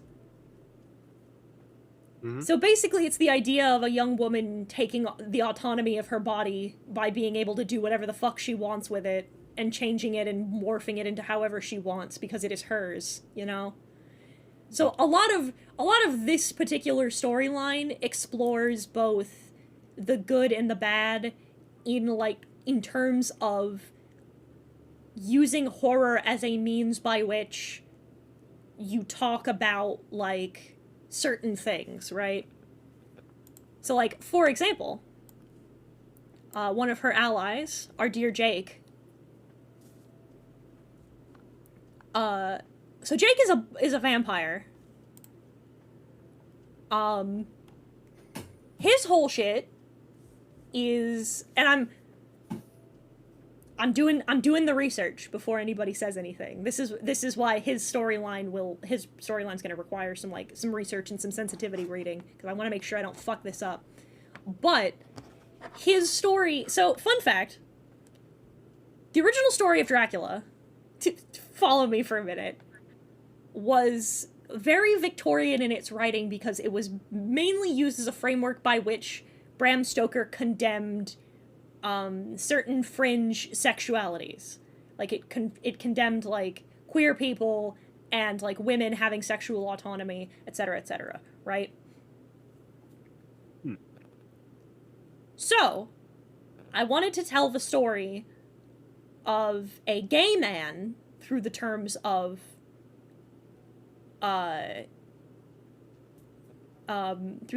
this story, who was turned during the AIDS epidemic.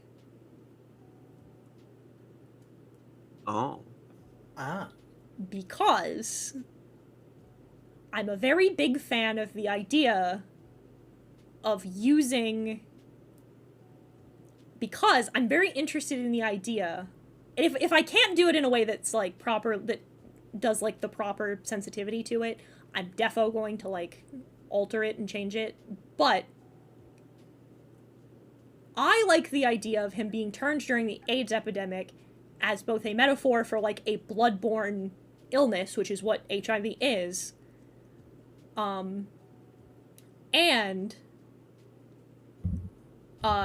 using it as, again, a gay man taking his sexuality back despite being perceived as a monster.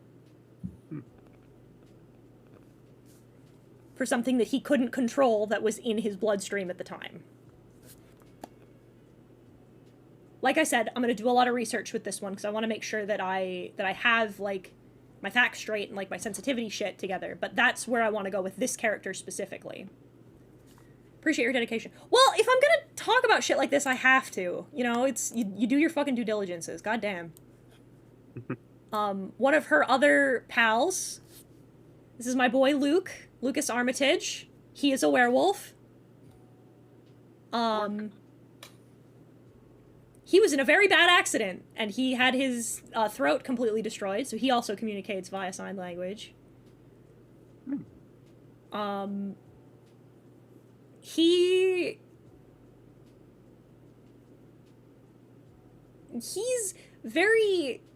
fun, because I get to make him... His whole shit is exploring the notion of being used by others, because he's a very good boy. He's a very good dog.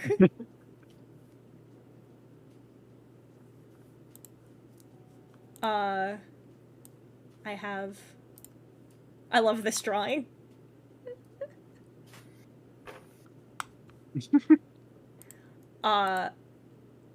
So I talked a little bit about some of her villains. One of them is the father, who I have not drawn yet, who is a priest, which is a metaphor for the way that the church oppresses, uses its ideas of what is and is not normal and pure and just to oppress the weak. There's the sommelier, which is the idea of, which is a vampire, which takes the idea of preying on the weak and the helpless. And then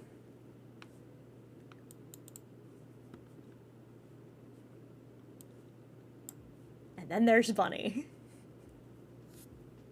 Oh, Bunny! So Bunny, only real ones remember Bunny.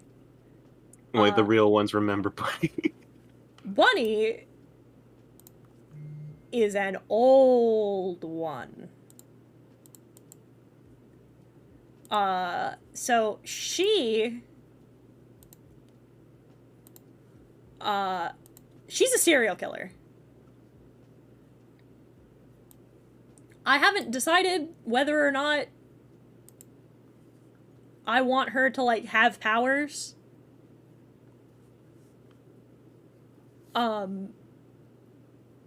But the thing about the funky fresh thing about Bunny is that Bunny, I think I'm leaning into the idea that Bunny is a person. She's a human being. But she's just a fucking monster.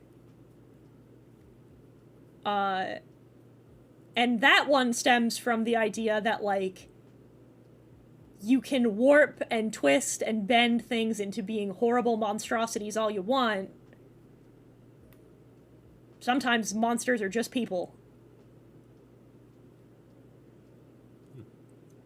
I have no idea who's the person in the very top middle, but I'm intensely interested in him. Oh, that's Artorias. Hello? Artorias is a character that will have some crossover from my D&D setting into this one, because I want to steal his shit for this as well. Fair. But Bunny's fucked. White woman moment. White woman moment. Shut the fuck up.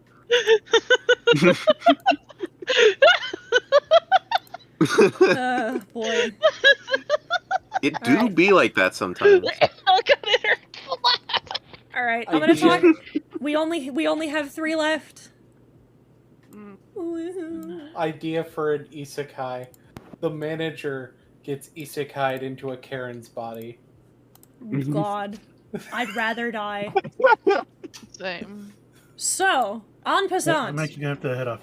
You enjoy the rest of your night. Good night. Bye, Jesus. Good night, Jesus. Good night, everyone. Good night. So, en passant, which you may remember as formerly being called Checkmates.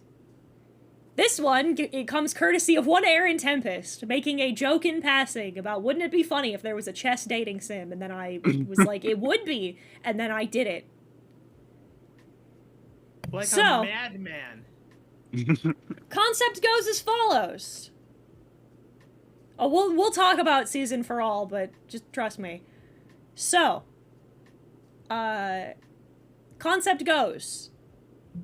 2 families. The black family, the white family. This one would... Welcome back to the one that you spawned. We're talking about the chess one. So, the concept goes as follows. The framework is that you would play...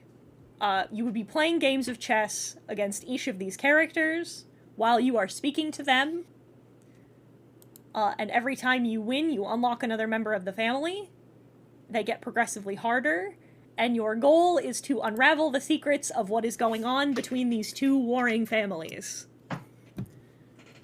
So you get to play a fun little political thriller that has some horror elements through the framework of just playing chess. It was a little bit right on the money. I have designed all of the characters for this one. So here is our black family. Let me zoom out a little bit. Bingus, bongus, amogus. There we go. So, pawn. This is our... Is this the rook? Yeah, this is the rook. Mm. The knight. Oh, I love the knight. The bishop. The queen. And the king. No, no, my liege. Sorry, my liege. Sorry, my liege. Sorry. He is the king. And then the white family. He's the king. And she is the queen. There is the pawn. The rook. The knight. The bishop. The queen. And the king.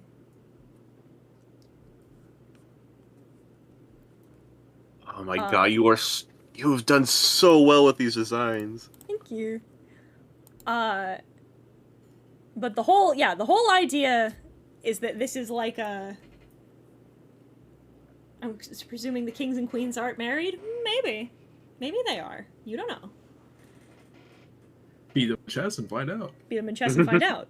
So, this is one that I can kind of go through quickly, because, like, again, much like some of the others, because it's a lot of, like, mystery and, like, pulling on threads and untangling certain things, I can't really tell you too much about them, because it'd spoil a lot of stuff.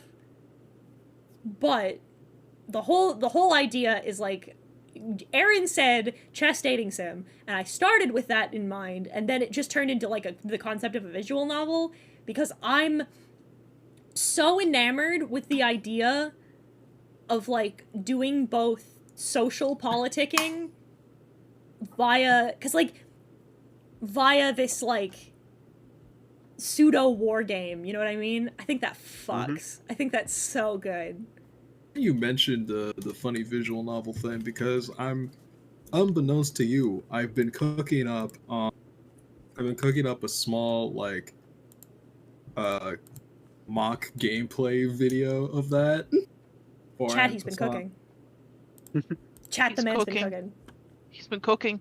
Yeah, so I'm going to I have to figure out how I want the UI to look. That's the thing that's keeping me. But I've written like the dialogue. So I've written out the dialogue, and stuff like that, and kind of how the scene was. I wanted something like rudimentary. Mm-hmm. Like specifically, I picked the Black King to focus this on, mainly because he was the one I had access to. Yeah. And I wanted what I wanted to do. Like you're kind of like appointed as an advisor, yeah. Mm-hmm. And the Black King immediately upon meeting you is like, as I trust that that my pawn gave you a proper tour of the castle, and you can say it could have been shorter. Yeah. Well. Yeah. All right. Here's what you fucking perverts have been waiting for. Mm-hmm. So, for those of you who are familiar with me, the thing that I've been, like, putting together is Monster Match. This is a proper dating sim. No, like, dark, creepy elements to it. I wanted to make a dating sim where you could date monsters. They're all hot, like, DILFs. Yes. Heaton knows her audience. What can she say? I do. So, let me introduce you to your options. Oh my. Hello. I have to. There we go. Freaking Mothman. Oh. Of course, my eyes dart directly to the Mothman. You So- and me both, dude. To be fair, he is the most eye-catching design of the roster. So, Like a You moth have- to a flame. you have your opportunities to date any of the handsome men.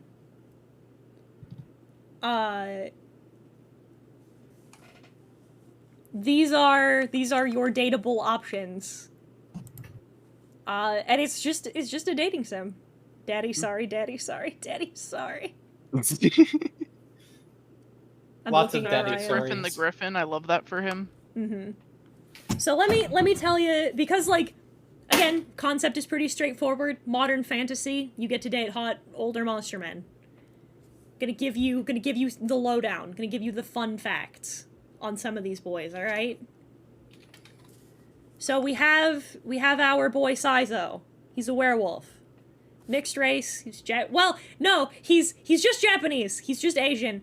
But the bit is that his mother is from Japan. His father is not. But they're both Japanese. He's a detective. He is a werewolf. He is the goodest boy in the whole wide world. One of my favorite bits is that if you... It's a bit where you throw... If you toss something, like, into another room and he's, like, distracted, he'll just pick it up and hand it back to you. He eats like a fucking monster. This man can demolish 3 large pizzas by himself. He is good, he is pure, he is sweet. His whole storyline regarding his lycanthropy is an exploration of how to handle trauma. It's very interesting. I like it. I'm having a blast writing for it. Our boy Adam, our chronic illness king. Adam, so people said, is he the scientist or the monster made by the scientist? He is the monster made by the scientist. He is a scientific achievement. He is considered one of the, like, crowns of scientific achievement. He is, like, barely alive. He has, like, shit tons of chronic illness problems. His body doesn't work very well. He is chronic illness representation. He walks with a cane. He has diabetes. He's fucking... His whole theme is exploring, like, what it means to be a person and how to live in love with someone who, like, self-offers. Oh no, he can! His dick works. It's actually a bit. I wrote a bit that his dick works. And the bit is you can ask his creator, you can be like, why does his dick work? And he'll just whip around and Victor will look at you and be like, because of course it had to work. If it didn't work, then he wouldn't be complete, would he? It's like, that sounds weird. And he's like, shut up, you don't understand my scientific genius. And we're like, okay. Did you build it? It's like, did you build Frankenstein's monster? I think not. Gray or Mothman. My bit with him that I'm currently working on is, boy howdy, I like the idea that Mothman never does anything wrong and he's just kind of perpetually in the wrong place at the wrong time. Mothman. You're a moth who's a man. Mothman. But he's just bad luck. He sees little visions of the future, and there's always something bad happening to somebody else. So he's kind of just a walking bad omen. But it's not his fault. There's really nothing he can do about it. He is simply a little man. He's a very big man. Well, yes, but Little man for me is not physical size, it is a personality, and he is simply a little man. Michael is several hundred years old. He truly, I want to write a bit for him where they're like, are you like Pan or, and then Michael just turns and looks at you and goes, darling, I've been around longer than some entire nations. If I was still straight, if I was experimenting with only one gender, only one, both sexually and presentation-wise, where would the fun in that be? It's like, alright, I guess. He's here, he is your dark academia flirty boyfriend. Like, every bit your, like, dark romance vibe. Is he Dracula? No, but he has a fun anecdote about Dracula. Spoilers. Brian, the Jersey Devil. Fun fact, did you know that the Jersey Devil never did anything wrong? I remember hearing about that, yeah. I sat down and read the story, and the Jersey Devil never fucking did anything wrong. Like, he's just, my poor boy is simply cursed. That's it. You're kidding. I know, right? No, he didn't. In the Jersey Devil story, the Jersey Devil, his mother gave birth to 13 children, and she was 13. And her 13th child was cursed by the devil. So she hawked him out in the woods. That's it. That's the story of the Jersey Devil. So the bit is that Brian is just cursed. You gotta learn to love him as he is. Soft, good boy. If you can't handle me at my worst, you don't deserve me at my best. He is soft and gentle and very sweet and very skittish and shy, and I love him. He's so fun to write. He is baby. Baby, capital B. Okay. I gotta be so real with you guys. So Drake, so, alright. The joke was that Drake is villain-coded because he's autistic. So he doesn't display emotions very well. He's very big, he's very intimidating, he wears a lot of black, he's ominous. He looks like a Disney villain, right? But he's perfectly nice and very sweet. He's just autistic. I designed this character. You want to hear about Bionicles? His hyperfixation is Star Wars. That's canon, by the way. No, look, I'm not wrong. I thought the hyperfixation would be like metalworking. He was like metalworking. No, that's his horde. That's his horde. It's just a bunch of nerd shit. Yeah, correct. So here's the thing. Here's the fun, funky, fresh thing about Drake. 2 people grabbed him and claimed him, and I simply couldn't provide an answer to why they were wrong. The first one was the artist for this, which is Dio. Dio grabbed him and said, he's Mexican now. And I said, I'm sure. So he's Mexican now.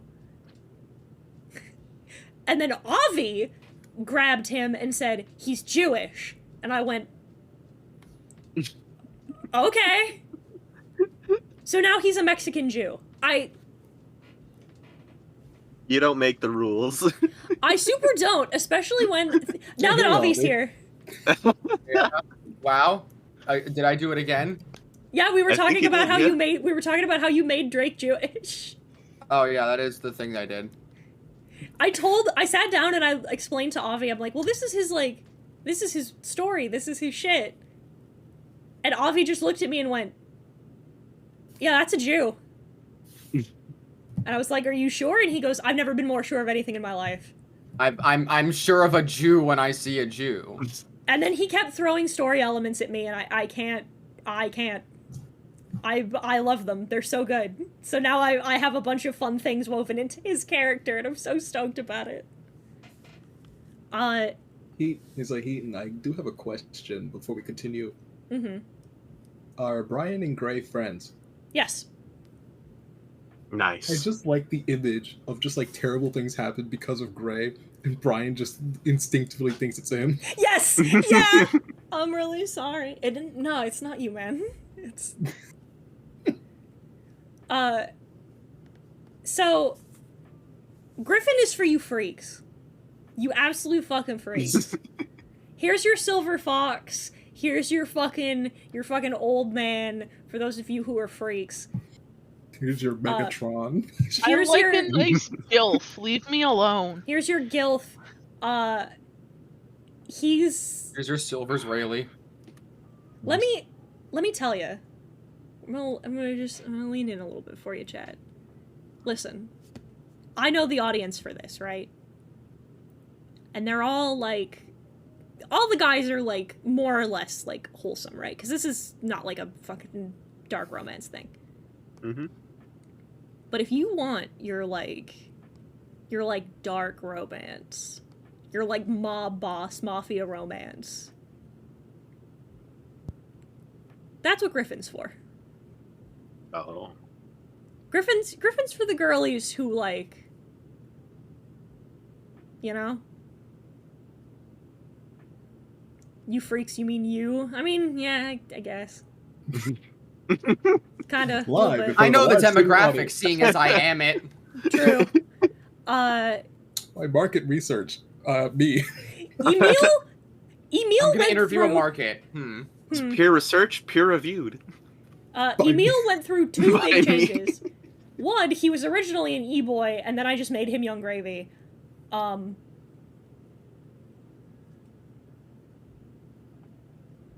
Michael is your dark academia romance. Griffin is the one who will, like, pin you against a wall and do stuff. You know? And it'll be like, ooh, spicy. Exactly. But Emil was originally an e-boy, and then he just became Young Gravy. I'm here for your moms.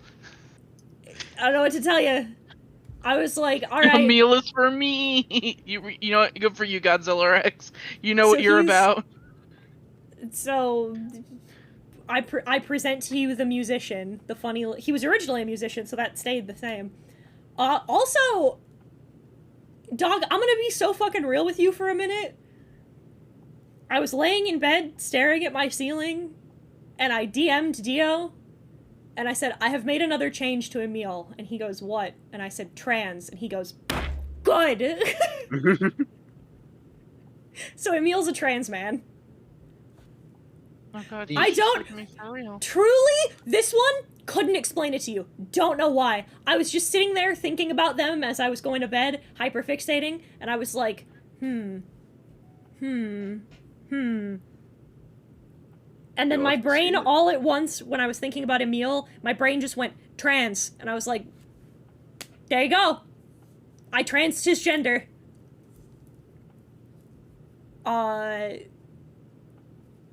And then there's Alex. So Alex is a they, them, non-binary. Alex is the Loch Ness Monster. Alex is Scottish, yes. They have a very thick Scottish brogue. So what I'm hearing is you're asking Scotty to voice Alex. Alex, my favorite bit with Alex, because I haven't really, they're the only ones I haven't really, like, sat down and fleshed out, like, an overall story arc for yet. But listen, when I tell you that the first thing I thought was that this is the motherfucker who, like, just says shit in conversation, who, like, drops the deep lore and then just moves the fuck on, that's what I've decided their running bit will be. It's like me, for real. Yeah, exactly. Exactly like you. Where it'll be like, yeah, you know, that time, you know, like that time I got hit by a bus. What? Yeah, didn't I tell? Did you not know? I've told, and then his response is, and then the fucking response is, I've told you about this. No, I think I'd remember that. And fucking you think that their stories are wild lies, turns out they're not. They are simply the most interesting person in the world.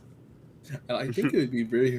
I think it would be humorous as a counteract to that bit that people also have funny rumors about him, but those aren't true. Yeah. So is it? I heard it. Okay, so is Monster Match specifically like cryptids, or is it just like if it's not real, it's game? So there's 3 categories. There's the classics, which are the werewolf, the vampire, the Frankenstein's monster. There's the cryptids, which are Mothman, the Loch Ness monster, and the Jersey Devil. And then there's the fantasy, which is the dragon, the griffin, the unicorn. Cool. Can you just put like JPEGs of Germa in it as a character? Well, I thought if I ever thought of doing DLC, because this is another one that I sat and I thought about. No, hang on. I was gonna say I thought about doing DLC, and I did what I would call the sci-fi, which would be a robot, an alien, and then like some kind of like eldritch monster. I see. My eyes initially drifted towards Alex, but when you mentioned the sci-fi DLC, my immediate thought was, I want to date a robot boy. I'll be one of your DLC characters. Would there be girl DLC? There might be a. I think I would rather if I do all women. I think I'd rather like make a. That would be a proverbial sequel if it did well enough. I'd do a sequel that was all girls. Right. So listen, man. These 2. Now here's the thing. I'm not really going to talk about these. So I've baited you. I've baited and switched you. For 2 reasons. These 2, Season for All and Lore of Laureate, these 2 are kind of my white whale.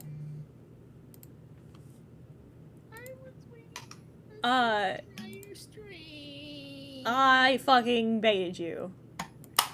How dare you? You broke my heart. Get batted. Screwed. But the thing is they're kind of, these 2 are kind of my white whales. Lore of Laureate is a whole thing. It's a whole setting I want to build. It's my fucking, like, my Tolkien, my fucking Silmarillion. I don't know. I still haven't decided how I want to execute this, what I want to do with it. I don't know. Like, I have so many thoughts about it. I have so much fleshed out. It would need a whole stream in and of itself. I've been doing streams talking about it.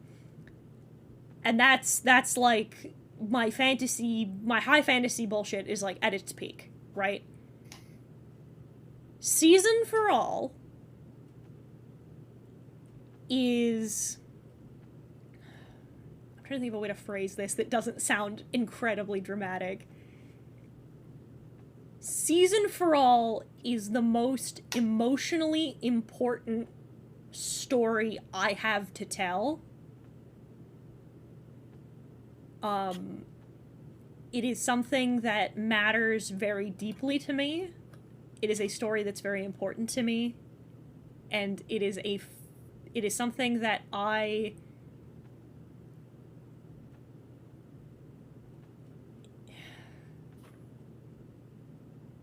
it has a lot of themes and things that are very personal to me, that are important.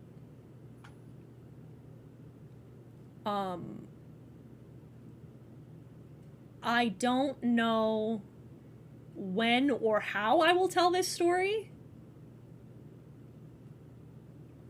but it is the one that matters the most. Because that is a story that deals with the scariest moment of my life. And I feel like it is important that that story for me and for people like me who I feel personally have never been heard in the way that I want to, who have never been heard in the way that I want to speak. That story matters a lot. It is a very I've said this before. I don't like the term like elevated horror. I don't like the like esoteric, like, but that's kind of the only way I can present it. It's why, even though I personally don't like it, I can't condemn it, is because I feel very similarly about Season for All. But it's something that it's changed format, it's changed style, it's changed look and texture, I think like a dozen times. But,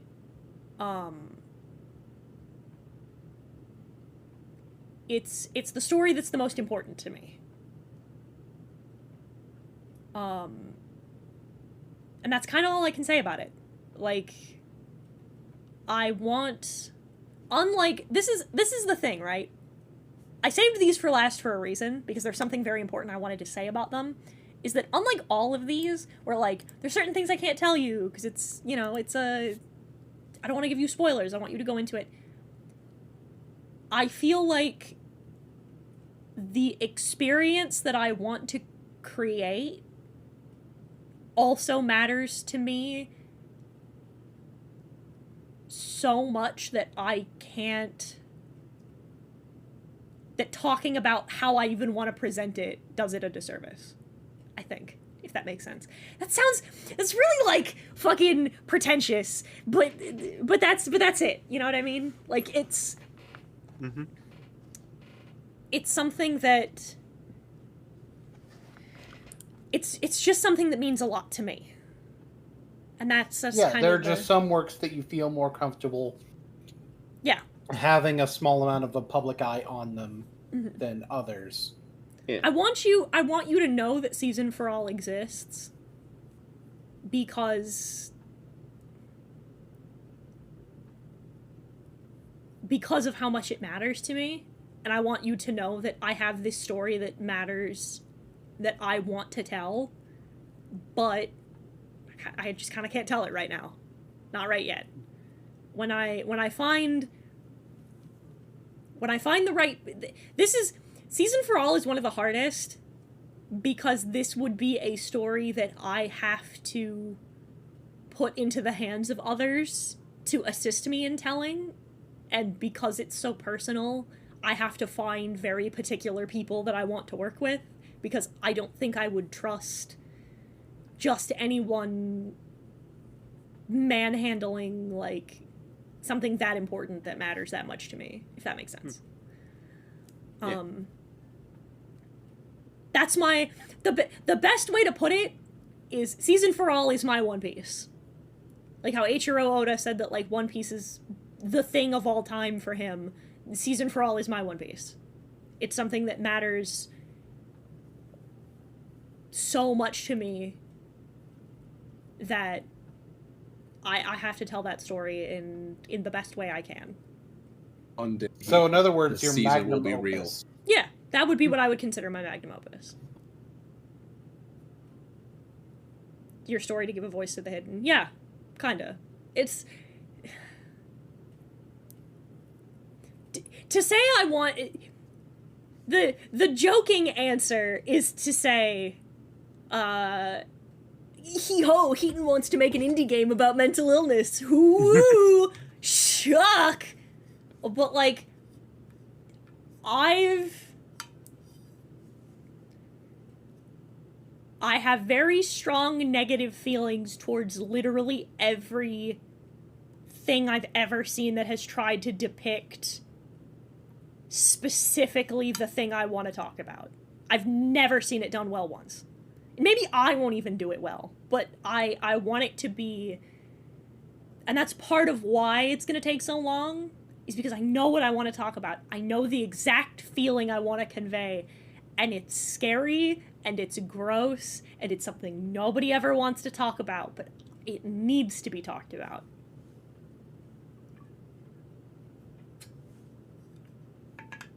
We gotta get the right funky Brazilian. Story that means a lot without it being possibly tainted by the outside world. Yeah. It's something that if I could, I'd make myself, but if you don't do it well, it could help pave the way for somebody else to do it well. Yeah. The thing is, right, this is something that's really important to me. And I want to wrap up this stream by saying something about this as well.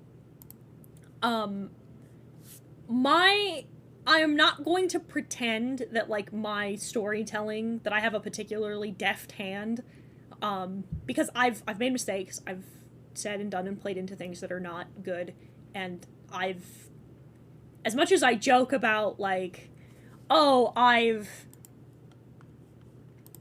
done XYZ, or, like, everyone's had a cringe OC that doesn't really, like, do a thing, right? I don't, I think the right way to do this, to say this. I totally lost my train of thought. Oh, no, right, yeah. So I fuck up all the time. I'm fallible is the point. I see where I remember where I was going with this now. I'm sorry, it's getting late. It's about Heaton needs to take her meds o'clock. But, it's, I'm fallible, I make mistakes, everyone does, you know. I would rather lessen the impact of the story I want to tell than have the full impact and hurt someone.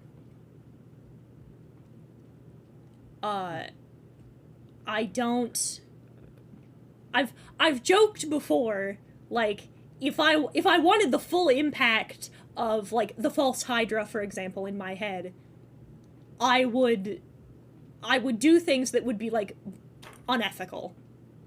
And it'd have the most emotional impact, but it'd hurt the people I was playing with in the process. And so I'll never do them. Because I would rather lose impact than do damage, I think is a good way to phrase that. And a lot of things I'm willing to, like, back up off of certain topics or certain things because I feel like I don't have, like, the expertise to talk about them. Season is one of those things where I don't care what I have to do, I don't care what kind of books I have to read, what kind of shit I have to do, I will develop the skills to tell that story. If the impact is not there, then that story does not get told. It matters. I'm willing to expose people to things that may hurt them, like, for example, with, like, heartstrings, but, like, I'm not gonna do shit that can put people in danger. I'm not gonna, I'm not willing to sacrifice I'll sacrifice a plot twist if it means that there's a trigger warning that could save somebody's life. You know what I mean? Like, I want people to know and understand what they're getting into on a profound and complete level, and, like, because I've been... A lot of people talk about, like, the internet's not the place that it used to be, but yeah, good. Fucking good. As someone who was on the internet when it was the place it used to be, that is a positive. Yeah. Like, I don't want to trick people into shock images. I don't want to bamboozle someone into something that will hurt them. That's not the point. That's, as an anecdote, that happened to me. Mm-hmm. And I left a campaign over it because we talked to them at the beginning, and I was like, this is my biggest trigger. There's no reason for this thing to be in this setting. And he's like, oh yeah, no, that'll never happen. And then he jump scared me with it one day, and it sent me into a full-blown panic attack. Mm-hmm. My consistent anecdote with this is, and the two of us have talked about this, so preemptively, Kaden and I have, like, we've discussed this was years ago, and we've, you know, there was never any beef to begin with, but we've talked about it, we joke about it now, was, Kaden was playing DDLC, and I told him I made a mistake. And I told him to go in blind. And I shouldn't have done that. Because I thought the spooky shit only started happening at the second playthrough. I didn't know that the thing with Sayori happens the first time you play through, and that there's nothing you can do to prevent it. And as someone who had lost someone like that, Caden broke, like, on stream, and it triggered him really bad. And so ever since I have to do my due diligence, because I never want to do that to someone again. It was something I did accidentally to someone I care very, very much about, and I don't know. I've told him before, I'm like, that was a very formative experience for me, because ever since I've been like, I can't do that to somebody else. I can't. I've never felt so bad. I couldn't have apologized to him more. After he was stable, I was in tears, I was crying, and I was telling him I was so sorry. I can't believe that I had done that to him, and he forgave me. But, yeah, I'm never gonna do that to somebody else. I can't. I could never live with myself if I hurt somebody like that, knowing I could have prevented it. We're not doing that ever again. It's why all of my horror content has content warnings on it. It's why I tag everything appropriately. It's why I'm so careful. It's why when we play horror games, starting in October, one of the things we always do when we play an indie horror is we critique the content warning at the beginning, is because that shit's important. It's important to know what you're going into, because you can really hurt someone if you're not paying close enough attention and you're not doing your due diligence.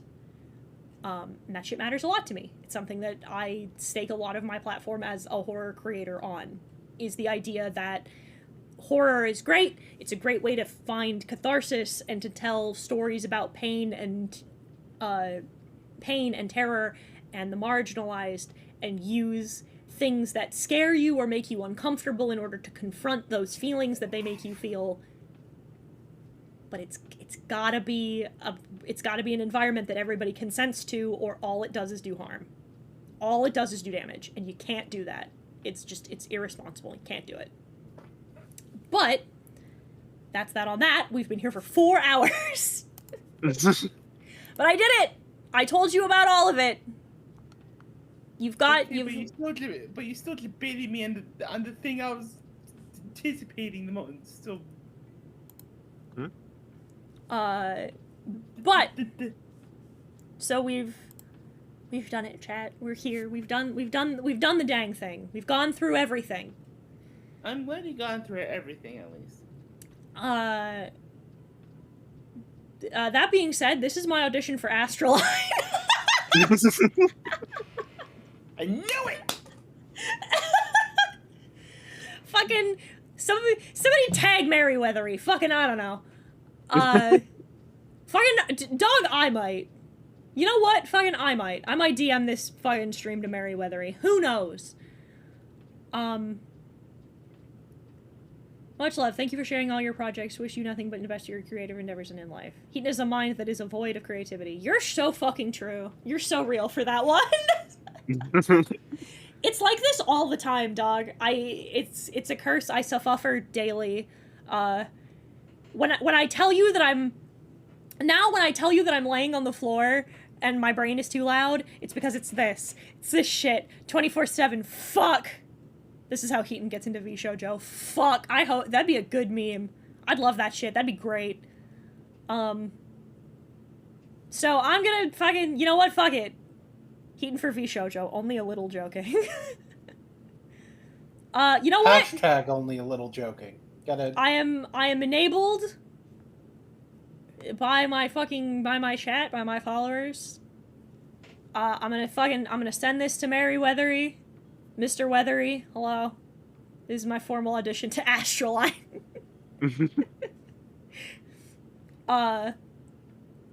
You added Nick Nocturne and Frederick Knudsen. Add me too, damn it. Nah, this was because everybody was asking. But we're doing the dang thing. So, Heaton, get that Smash Bros. Letter. Yeah, God, I wish.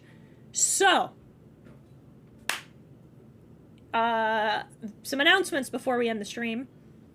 On Friday, because I found it, on Friday, here on the YouTube channel, up will go the first Kirby one-shot that I did. The first Monster of the Week Kirby one-shot that we recorded, like, a while ago. But I found it, I've got it all, like, put together, so that'll be up on the channel Friday. Tomorrow, we'll be back on Twitch playing, Kirby Deluxe. As we were... shit, for real? Yeah, we were playing Kirby yesterday. So we'll be back on the channel, but we'll be back on Twitch streaming for the Starlight Foundation, because we're going to be streaming Kirby throughout the entire month of September to raise money for the Starlight Foundation, which is an organization that donates necessities to kids with cancer. Or I think it's just kids who are...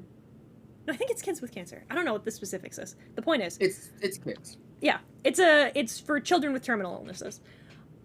We fucking, thanks to Big Mac, we fucking smashed our $600 goal 20 minutes into the first stream.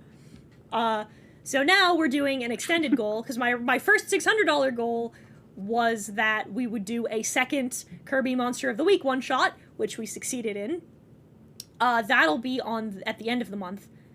But our next sub-goal our next dono goal will be $1,200, and that'll be, if you get $1,200, I will have to beat the True Arena.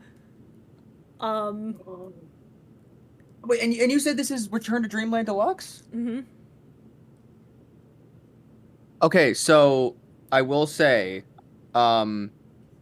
you can't access True Arena until you do everything else. Oh yeah, I know. Okay, good. Just want to make sure you know. Because the plan was to do everything else. Perfect. I mean, you guys I mean, except for Disneyland. You don't need to do Disneyland. Don't need to do Disneyland, no. I mean, it's fun. do Disney. So, you have to do Disneyland with Brooke and Justin. I can do Disneyland with Brooke and Justin. So yeah, the goal was, so yeah, for $1,200, I'll beat the True Arena of Dreamland Deluxe. I'll be your coach for that one, because Yeah. that one's a toughie. That's what Brooke said. Oh, that's nice. And then Saturday we'll be back here for more lore content, more art, more lore. For now, I need to eat something, and I need to eat something, take my meds, and go to sleep. Thank you for indulging me for for exactly 4 hours, 20 minutes. Fuck yeah! I'll talk to you more about some of my stuff this weekend. Goodbye!